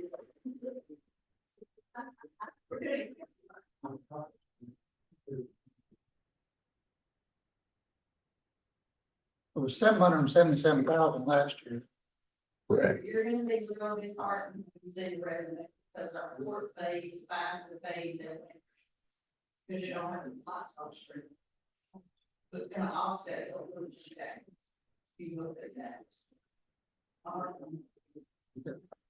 Yeah, this, for 8 years, to me, we do this backwards. We should start with our revenue. And then go into expenses. Van Zandt County, we do it backwards.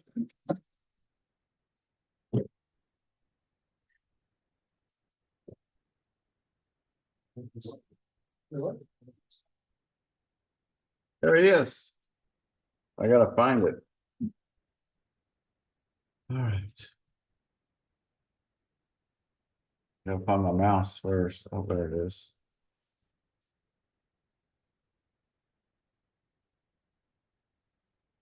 I think we're done. You think else, John? No, sir, thank you. Thank y'all. See you later. Appreciate it, Joe. Thank y'all. Gotta make mention that you want me to stay for this. Well, depends on your cars and depends on your people. So we'll talk about it before. I guess, Okay. we can do it on the site. Oh, yeah, too. Oh, it'll be up here somewhere. Oh. I don't know. No,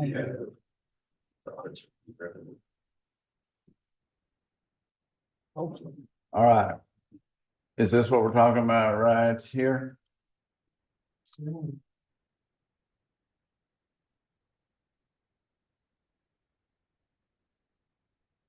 Sorry, we're not adding anybody, we're not asking to add anybody.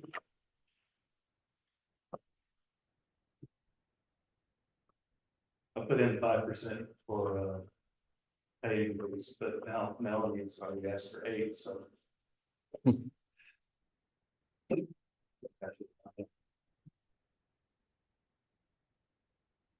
Well, we'll get there. All right, we're going to supplies, the telephone fax. Yes.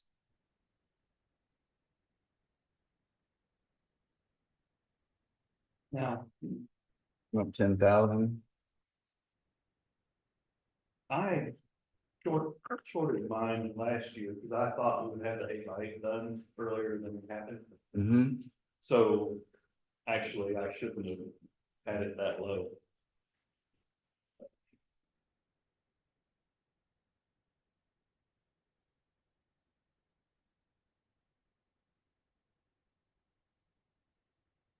Also, So we're still saving money, but we just not as much as you And- anticipate. we keep getting requests to add phones. And Melanie was talking about adding 5 cars, so that's 5 more deputies with 5 more phones, so I added to that. I think our average on our phone cost is about 3,600. And I put 4,200 because they keep asking for more phones. And Okay, I kind of goes into on the equipment, because I would like to get, I believe I budgeted for 10. Yeah.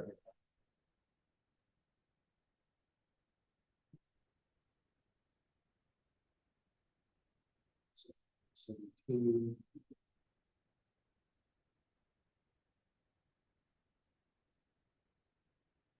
yeah.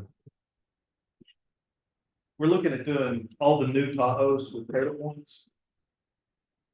So I figured in on the 572 for 15 of those, because she's got like 5 already, 5 this year, 5 next year. And that's gonna increase that, if you gotta have a SIM card, mhm. so it's gonna increase that first net line. That's another part of why I increased the first net so much.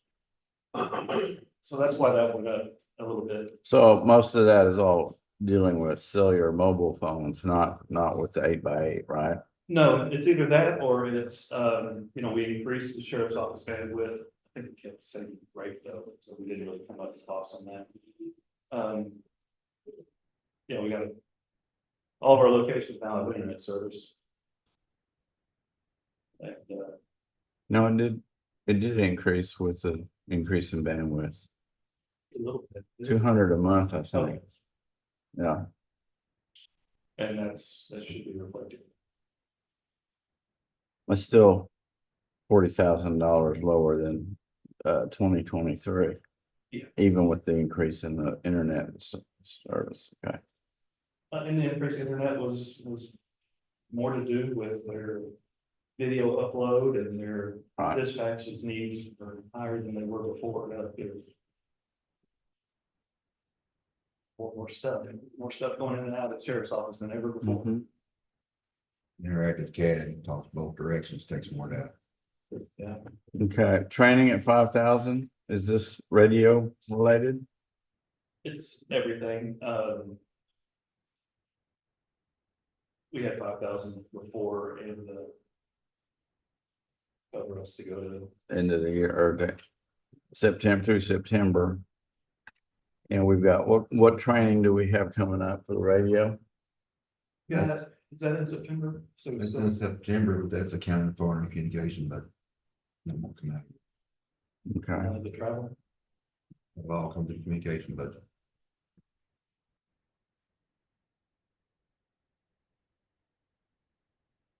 And then increasing travel because now we got 3 people driving around. Using it up a little bit faster than it did, and I think it went up a little bit, didn't it, the rate? county hasn't changed their rate yet, but we may. We're at 58 right now, right? And the IRS is like 67 or 68. Yeah. So we haven't talked. So it'll go up. So I asked for an increase there. Office equipment repair and maintenance, of course, is just. If anything breaks down that I haven't thought of. Okay. This year we did pretty good on it. Last year we kept replacing the Avaya systems, and so I was eating into it, but don't have that this year. Maintenance and service contracts, is that got split between 457 and 590? So 457 has now a lot of our security software is in that. County webpage, LGS is in that. I look for anything that kind of increase, I think. You said 4. Nothing increased by much. I think things were increasing just because people are charging us more for things now, so we did increase a few things on that. So, and it's, the other part is down at 590, right? The other part is 590, and that's got, Southern software. So you're looking at roughly 450,000 total budget for the coming year, and our current one is 461. Software. LGS alone is 98,000. Yeah, but I would think it would go up. It's not going up. Especially you got 31,000, or we're paying 31,000 this year for the I3. Yeah, that needs to go up too, right? Next But we year. took 71,000 out that we were paying for that data. Oh, okay. Now, the 590 includes the watch guard video. And Melanie had asked me because she wants 5 cameras, which we already put those in there. The 5 Tahoes that she's ordering now, she's gonna get in time that we're gonna outfit them, I guess, in the beginning of next year's budget, so that's included in this. Okay. That's an additional 12,000 to that watch guard video, and then she asked for 5 more next year, which I added another 12,000 to that. It's more than 12,000, it's about 16,000, because you've got a little bit of one-time cost included in that first year with the watch guard.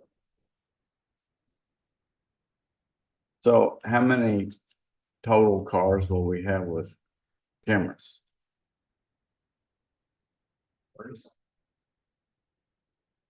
Of the new cameras, we have 17, I believe, of the old ones. We've got 5 current M500s. So we'll have 15 total M500s, so 32. Okay.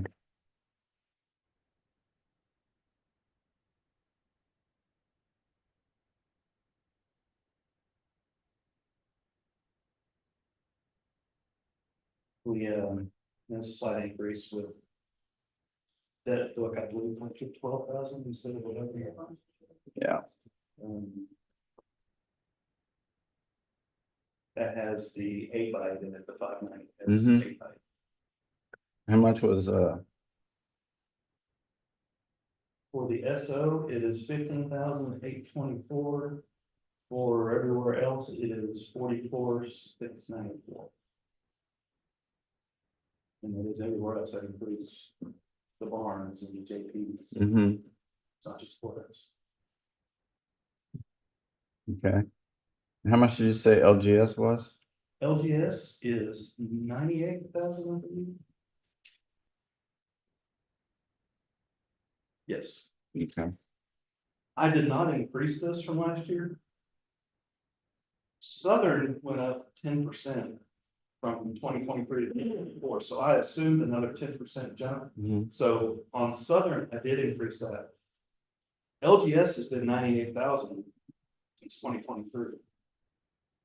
I haven't heard of them doing an increase, but Southern's at 36. total. That's 590. I did not sell it total.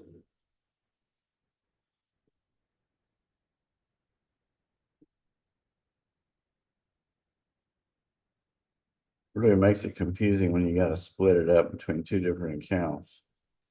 Not sure. But it's not our choosing to do that. It's It's confusing for everybody. On the subtotal for Southern, with the anticipated 10% increase, that's 39,595. okay.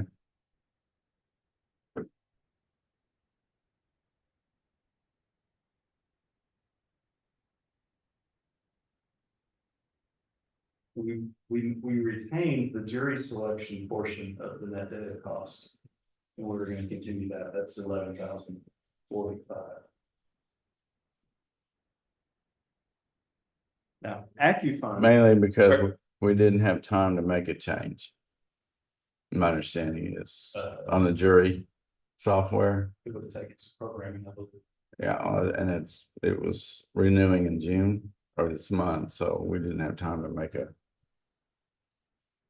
Last time we tried to do the LGS jury fund, it didn't work. The problem is not with the actual program of LGS, it's getting the jury checks for it. mm, Because you have French jury checks that Karen would run upstairs on her printer and use her, but then that was not reflected in the general ledger portion. mm, We had an issue with LGS, so they, so that. okay, There is additional software we're asking for that's gonna be in the 590. And it's to help us better manage our email security. And it was 13,000 a year. That's a lot of email security management. Rest of it is more than I can. Oh, you don't want to say too much. It's just an additional layer of security. Protect us more against people clicking on things they shouldn't be clicking on. was that, did we buy that through the, ARPA funds? The initial software? We bought, the one we bought through ARPA funds was, Primary. I can't remember which one that's on. I probably have it under the old name. They changed their name a couple times since we got it. That's the intrusion detection and Mhm. intrusion detection. That lets us know whenever I log in as administrator on the server. Mhm. That's what we do, just to keep them, make sure they're paying attention. Okay, They're paying attention, they do, they notify us immediately.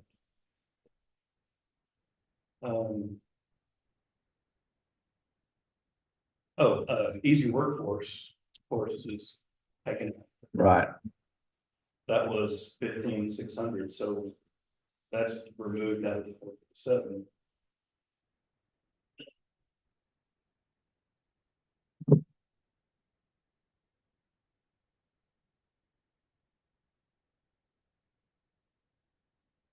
So let's see, we're just talking about 457, we ready to questions on 457? 457 is, maintenance service contracts, 243. And most of the LGS and software. Right, It's our Southern, year-to-year software contracts, it's not the ones we have long-term contracts with. For long-term stuff is on the 590. is after a year, right? Yes.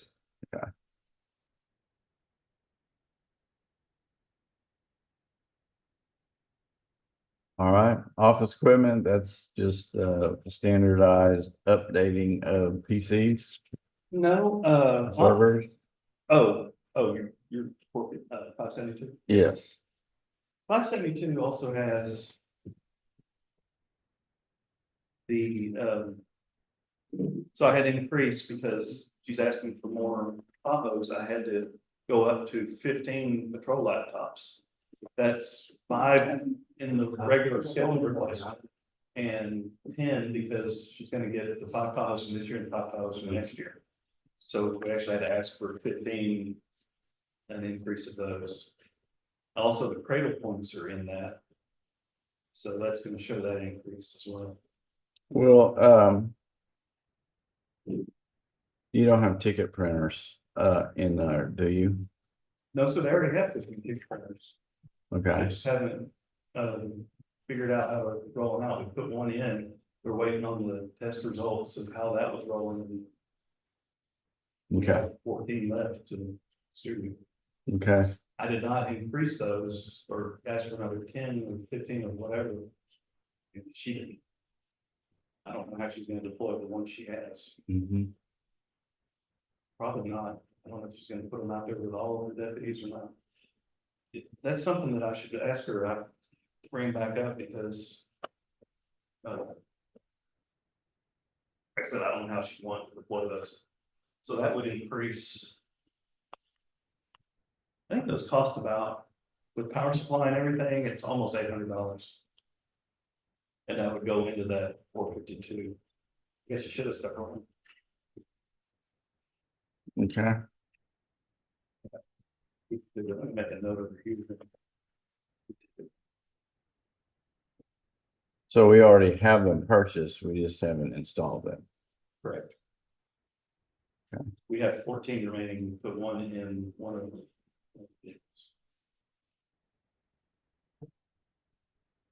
Something else.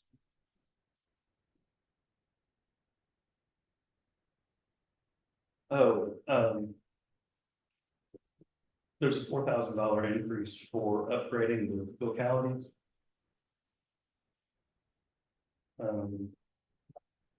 Now that it's doing other stuff. Yeah, are you aware of that? They've tied that in with fire now. And I think they have plans to tie that into another. Something. How about, two-tone detector? No, well, it might. Or you looking at the first responder out? This is the vocality, what takes the radio and puts it on the push to talk. Okay, so you're talking about the first net push to talk out on it. The Beyond should replace that. Not entirely. I was talking to Ron about that. I think there'll still be a need to have the push to talk. I don't remember what all he was talking about, but it's more than just, because he's gonna tie some other things into it, not be the two-tone. Localities is basically a walkie-talkie service over cell phones, It correct? just turns it into digital, puts it into the Mhm. digital service.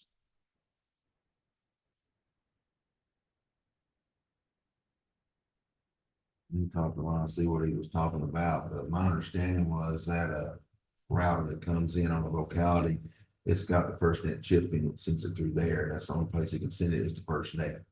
And that's what we was talking before with the Beyond coming on and every bit of that going through the Beyond out, there wouldn't be a reason to have it. The first net, you just vote Beyond out phone and the first net phones. Remember exactly what it was, but there was something because he's discovered he can program multiple channels on that and he's adding things to it. Well, We can check with him. we were He'd have- comparing vocality to the AT&T app we have on our county phones, which is worthless. Well, that's what it is. The vocality is what gets the signal to the app on your county phone. You use the vocality to catch the radio signal and push it through the app on FirstNet. And that's what we're talking about. Okay. That's what I'm saying. I don't believe we're gonna need it once Beyond becomes available. Then we haven't planned to set up radios on the new network on the locality, but we expect it to be on. It's for the fire departments. I don't remember. It's about a month ago when we talked about it. Follow up with him on that for the next. Okay, we'll just get that clarified. All right, and you have on here. Office equipment rental went from 0 to 14,505. That's one that got split again. Okay, so. Wait a minute, it's got 11,000 there. This one doesn't.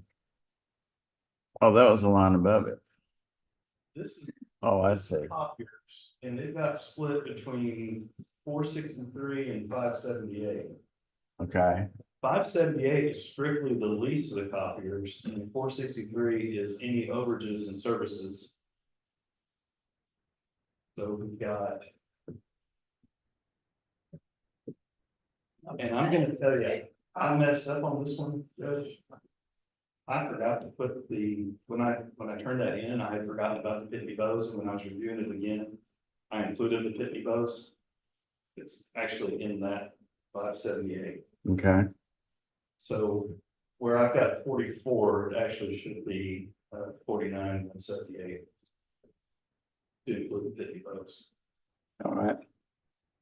But that did not affect the 463 remains, that 14,506. Pitney Bowes doesn't have overages.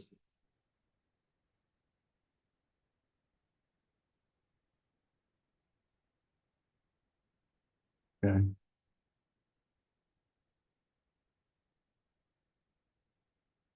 Why aren't we renting our printers We are. Yeah. Listen. or leasing them? Mhm. Yes. And the lease includes most of the service, The maintenance. No, maintenance. there's occasional stuff, and there's a lot of overages. Mostly in color prints, because color prints are not included in the original, Mm-hmm, in the lease itself. There's a level of the black and white that is, and a lot of, often we do go over on those, but. Any color copies are not included in. service. yeah, we need to, whenever the next one comes up for renewal, because I know. Two of them come through are 5-year leases. And we've already got in, we need to look at seeing if we can renegotiate the additional charges. Copy charges going over or increase the total number of copies. Every time we reevaluate that, Mhm. it's just that color portion, and they won't put that into a service. 6 cents each, 6 cents a page. I don't remember, Okay, that's okay. I think it's less than that, I'm not 100% sure, I can find out for you. That's something that's been coming down. Like when because we do go through DIR Mm-hmm, with our copiers with Rico, mm-hmm, and I think part of that is the lowering of that copy rate. mm-hmm, Color copy rate went down. It okay, used to be 7 or 8, it's come down. yeah. Well, it should have gone down with us not having to do Commissioner Court binders. Every, Color copier in the commissioner's office, or one at the jail, and I think they follow martial. Fire marshal. There's 2 in jail. Civil has one, I think dispatch has one. does the DA office have one? Yes, it's on.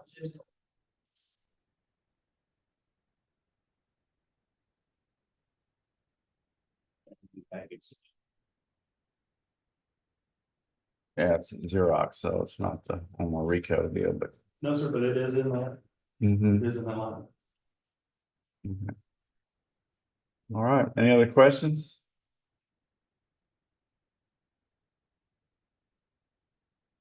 If not, thank you very much. We're still gonna need a full 30 minutes. Friday, I don't know. Probably the update. not. It's more just an update. it's more to follow up with Melanie and Mhm. we'll talk about those ticket printers. And if we find out an answer on the locality, we can just, is Right. there anything else I was supposed to check on? That's all I have. Okay. Thank you very much. As far as what you're talking about between 5% and 8%, I personally hope that this court doesn't across the board even raise this year. Right. I just, throw that out there. I know y'all. It's very inappropriate not raising everybody the same. So. All right, Jessica.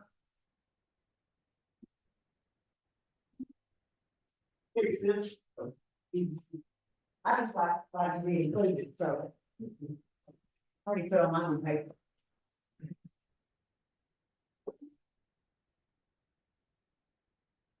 Don't tell me you're crooked. Yours is crooked. Everybody turn your heads. I'm not crooked. Okay, what page are we on? 77?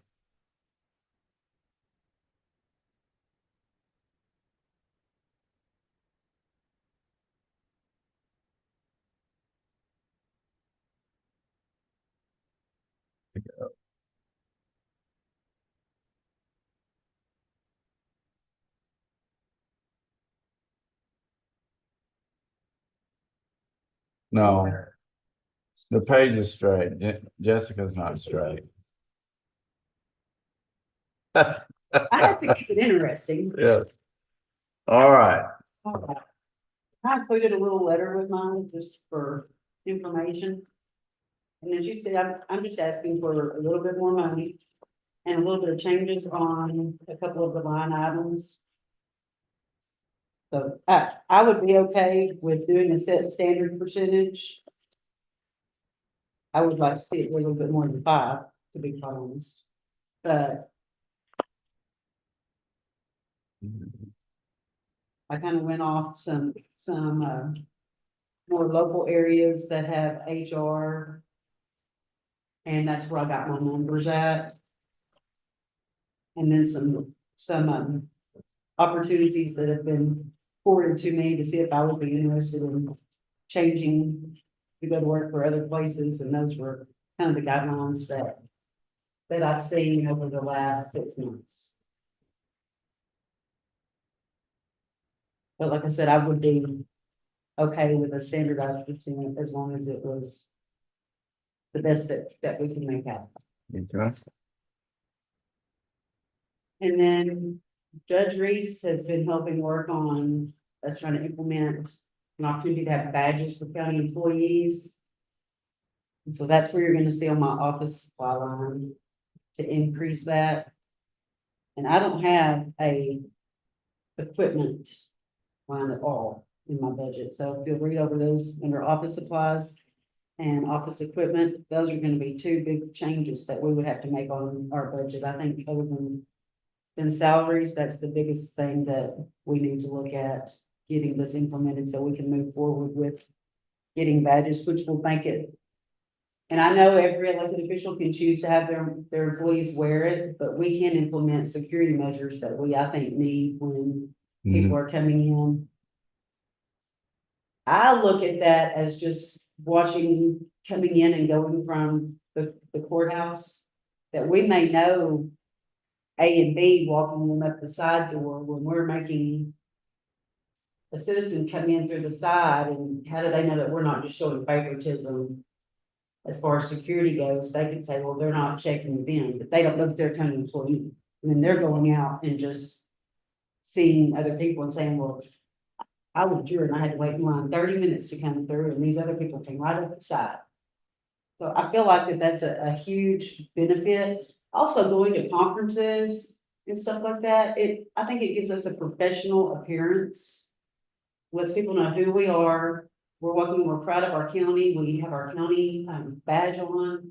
I just think it would be a great benefit for employees. A lot of supervisors have asked about it.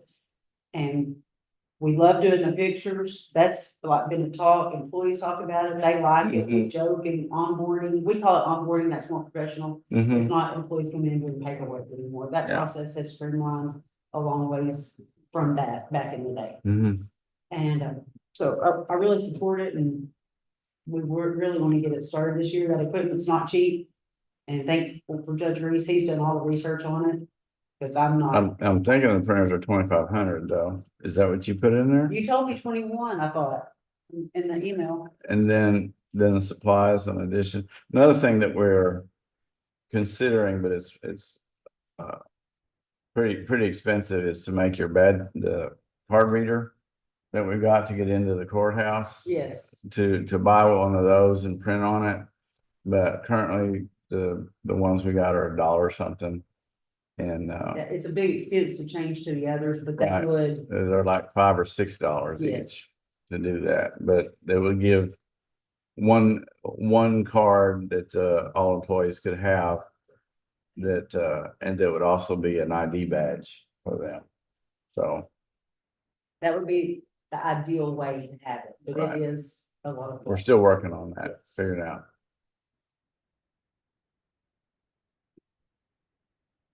One thing I didn't do on postage, I didn't realize that I had already spent 75% of my budget.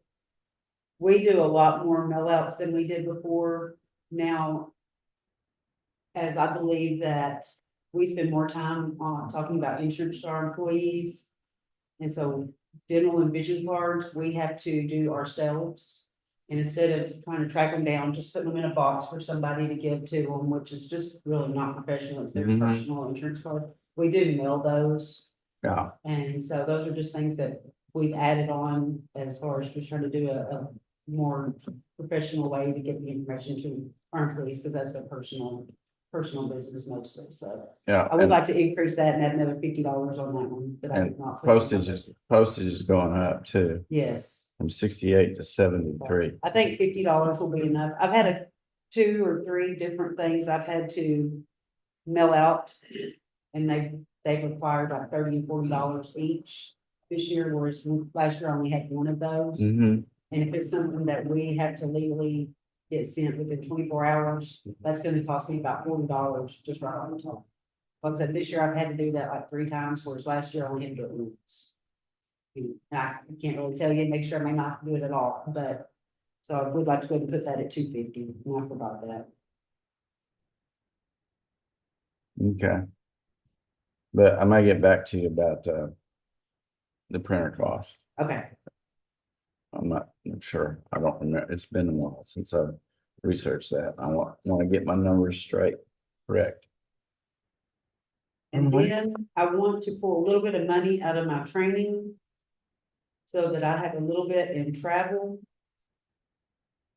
Because I travel between, mostly during open enrollment, but if I need to go meet an employee or different things like that, then we do have a little bit of travel. Last year I had to move a little bit. That's mileage.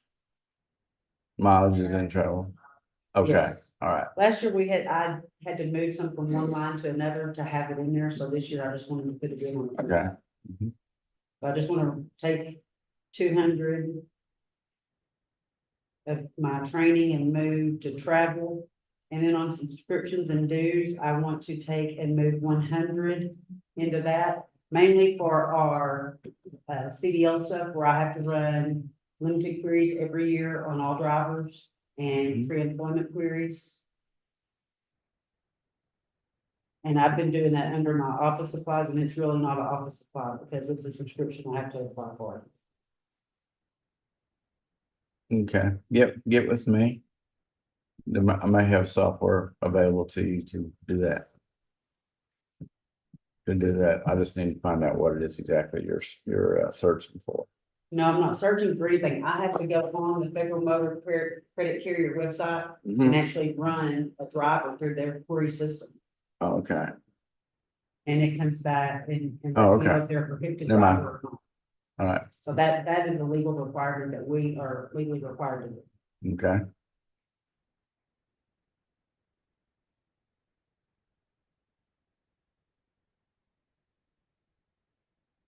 When TAC was here, they were very thankful whenever I told them that we were doing it. TAC, Mhm. yeah. I They bet. tell us you're The doing risk it. management And I said, people, yes, right? we do. The risk management people are always Yes. happy when you're going that extra line. Okay, So I thought, well, mine is pretty basic. I'm very thankful for the support that. have we've you got. compared our turnover? I know you gave us this little deal that says, That's all I really have This- time to do. okay, this year we've hired 84 new employees since October 1st to Uh-huh. May 31st. And we have had 41 terminations since October 1st.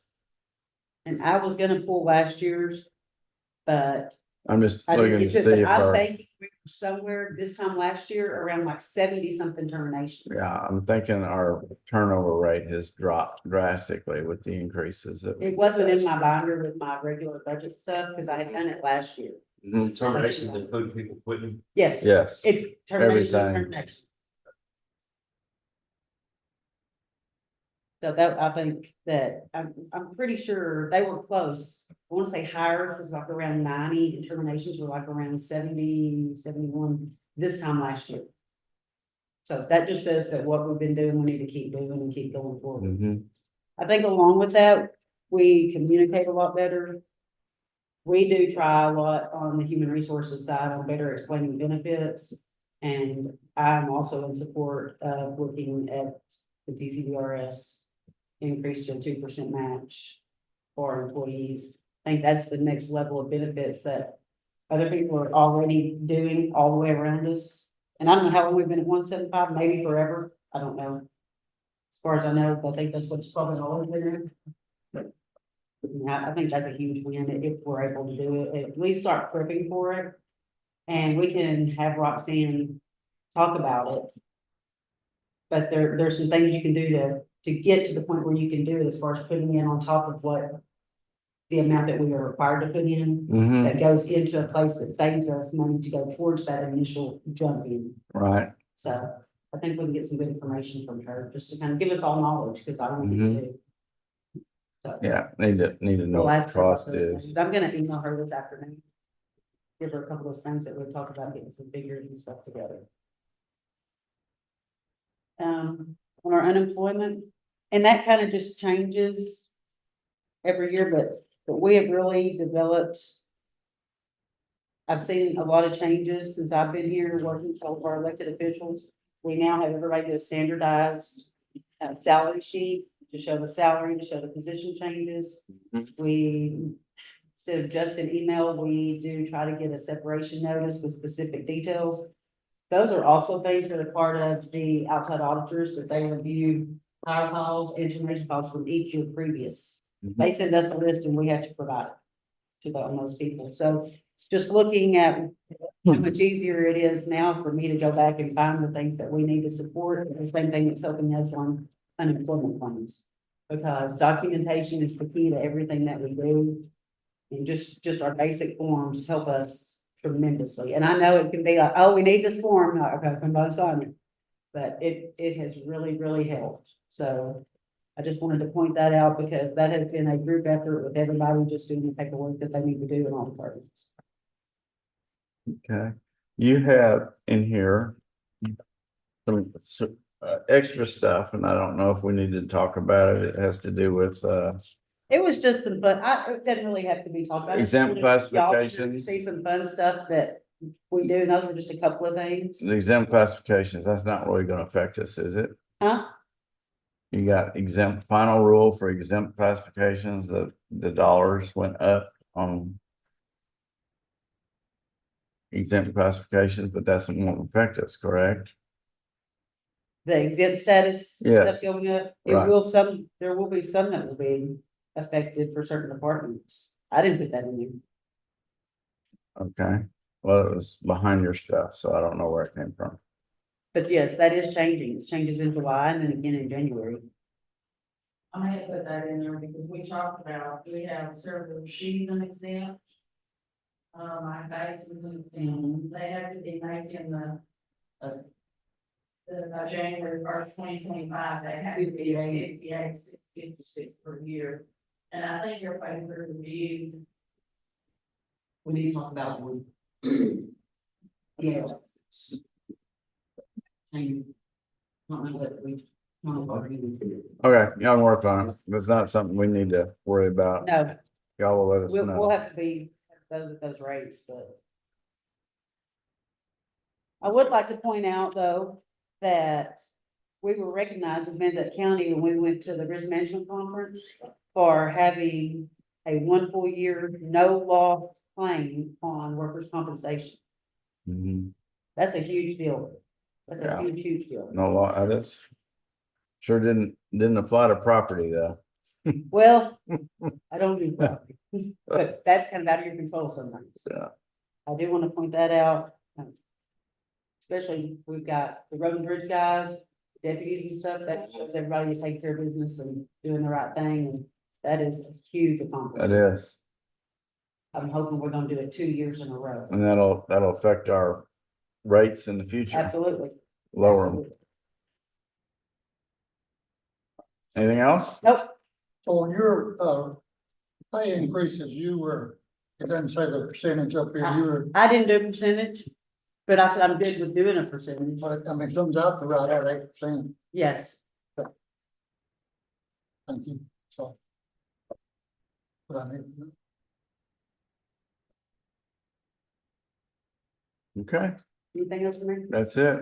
Thank you so much. Short and sweet. Yes, it was. Like me. So Sandy, I think from what I'm understanding, we probably need to add a capital line to her budget. For this equipment. Or office equipment. I don't know if the capital either, just the office equipment. Sandy, wouldn't office equipment be capital? It's not over $5,000.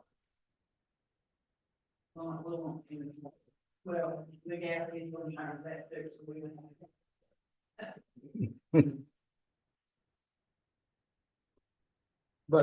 But we'd be purchasing it new, so I didn't know if that,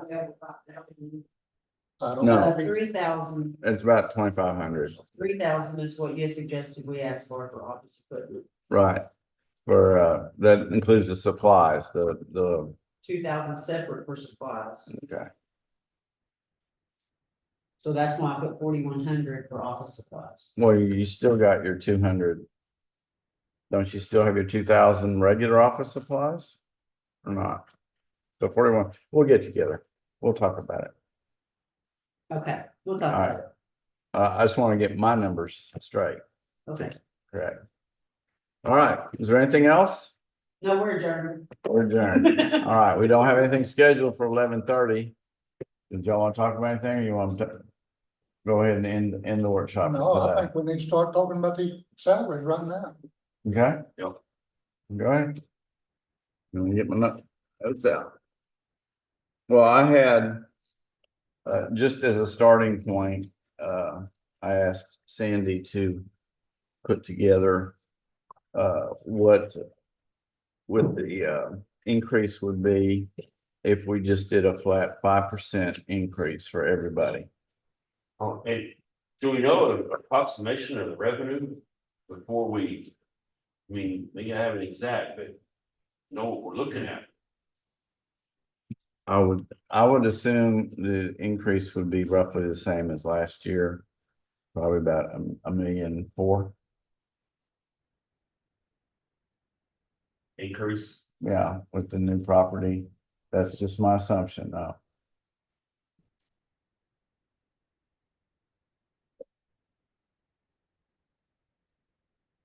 With the,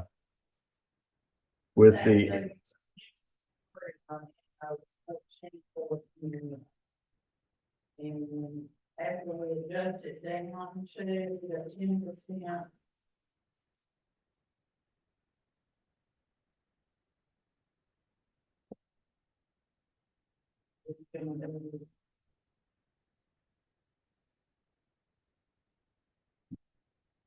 Yep, and probably maybe about 17.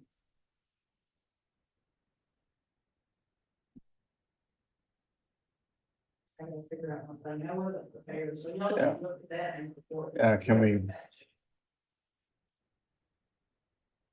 I did this about 3 weeks ago. yeah, we've got several open spots tomorrow. Starting at 9:30 and through 10:30 that I'll put it in there for that. And is there any other areas where we need to be prepared for it? You want details? I think we need salaries, start talking. Okay. Just How much salaries? All right, salaries. Yeah, we've got to start right on this.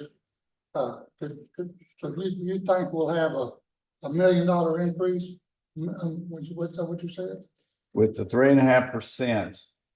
That were allowed in the new property tax revenue. I'm thinking a little over somewhere between $1 million and $1.4 million. Okay. Well, right now, to date, even after you increase the current sheriff's budget by 3.5%, it's $1,434,000 over that increase. So we got to start right now, because we'll, on how we're gonna do this. Right. Okay. And we don't even have that, we hadn't even gotten to two other, that's of course, Scott Health, his is under. If you increase his last year's budget by 3.5%, he's requesting less than that, Mhm. which helps. So, Should we just go, like they just came in here, do a sheriff, talk about the sheriffs, and talk about the jail, talk about the dispatch, or talk about it all at once? well, we've got to, I think, like you said, everybody needs it needs to be straight across the board. Mhm. on the salaries? Yes. That's what I feel like. I don't know what Andy and Chad feel like, but I don't feel like we should give any more increases, more to one department than another. I agree. I feel like we worked hard to get the pay for the employees up to where it's at, which has helped us with this retention turnover ratio. And I think we need to keep up with the inflation index to maintain where we're at, so we don't lose ground. And so, yeah, it's going to have to be across everywhere. I'm not for going more to sheriff's office this year than what we have. We need to do the same. I don't think we can do 8% with looking at case numbers here. There's no way. But if you go anywhere between 3 and 5, and then you add that $2 instead of $1.75, $2, I mean, that makes a big difference right there. And so, I mean, they could say, well, we didn't get the 8%, they got 3%, but they got 25 cents more on their retirement. That's a big deal. Do we know how much that number is for that increase of 2%? So we need to know that too. Right. What we say, yeah, I don't even know, And our health insurance went up, it was 117,000. yeah.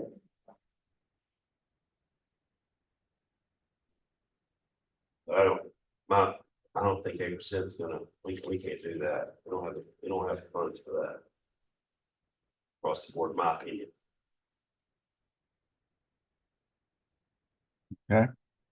We'll get all the numbers put together. If we can figure that out, it'll speed up our process instead of every supervisor coming in here saying, I want 8%, I want 6%, I want 3%. We can say, hey, salaries are set. We're gonna give everybody X amount of percent. And I didn't put any salaries in, because everybody's asking for a different amount, and that just puts me, putting it in, going, trying, put it in, going. I agree. I just put it in my right top picture.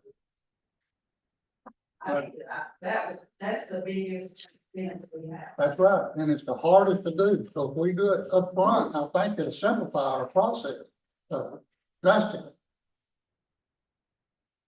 So we just wait for her to get that and then talk about We it. can talk Yeah. about it in the morning, yes. Yeah, once we have the numbers, we got a lot of numbers to get. And we together. we can put that down and set everybody at rest.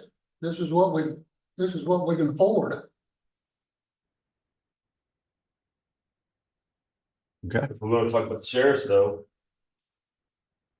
Can't remember offhand, they're talking about adding 4 deputies when they got 2 openings. I think we need to take baby steps. I mean, we may need 4, but we're not gonna be able to fill 4, not want to take it down to 2. They don't actually have 2 opens. They just didn't list the 2 that's in cadet school. Okay, I didn't understand when they said that's what it is. They're all full. Yeah, they're all full, just 2 Mhm. opens in school. Well, that's a little bit of deception because we added 2 new employees. We added 2 new positions for the candidates. No, sir, we So- did not. Well, We converted. we converted patrol. 2. So if we hadn't converted them to, they would be 4 short. What we're doing is we create a step in the patrol deputy for our cadets. So they come in as cadet, and then when they get out of school, they switch to FTO, and then they work their way to full Yeah. patrol. So we didn't actually convert or change. Every position available is currently got someone assigned to it right now in the patrol division. So right here on this sheet where it says deputy, it's blank, and deputy, it's blank. You're saying they're in training. Yes, That's right. And then we're short. But you gotta remember, once those 2 come back in, 2 more will be going into the cadets. only No. if you have empty patrol positions. No, that's not a guarantee. That position goes away once they go. The cadet position is not renewed. It's a step in the patrol. So if you got a patrol position open, you can hire a cadet and send them. But if all your patrol positions are full, you can't send no cadets. So when those 2 get done, we will be full capacity of what they're budgeted for in deputies. But those 2 will be out in the field working, and they're Yeah. not now. Right, See, so you gotta remember that. You can say, we've only got 1 north and 1 south right now. When they come out of school, you'll have 1 in each precinct. right. Not when those come out. It would create the other positions they're asking for in the building. They'll have to ride with somebody for a while. Well, I understand that, but eventually they'll be on the street doing their work. I still won't give you one per precinct though. I think it sets it up for 3 people. So. Yeah, and I agree with Brandon. We took those 2 positions away. I don't mind adding 1 or 2, but I don't see how, and I don't mind adding 100 out there if we could afford it. but it's, we gotta be able to. Do one or two this year. We gotta. be Hey, able we to get pay on for fiddle, it. that's good. One or two next year, and then we're where we wanna be, instead of taking a giant leap of where we're trying to get to be, just like we did with salaries. Right. Just take steps, Mhm. that's.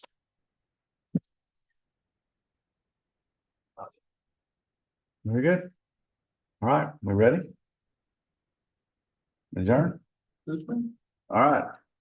Thank you much, gentlemen. We'll see you tomorrow morning at 9 a.m. We have, Wednesday. We have 9 a.m. to noon. Then at 2 o'clock, we have the bidding going on. And at 3 o'clock Wednesday, we have our commissioners court meeting. We'll have the revenue tomorrow Yes. in the morning.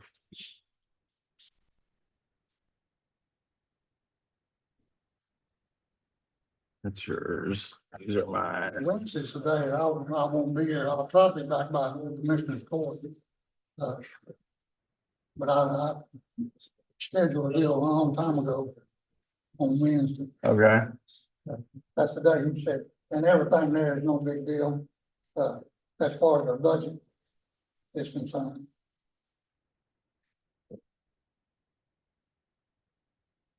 I think a lot Tax, easier. tax collector may add for more employees,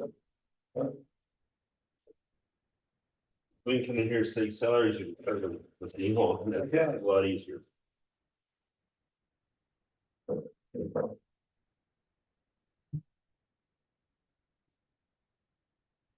I didn't get host. you what? I'm talking to myself. Oh.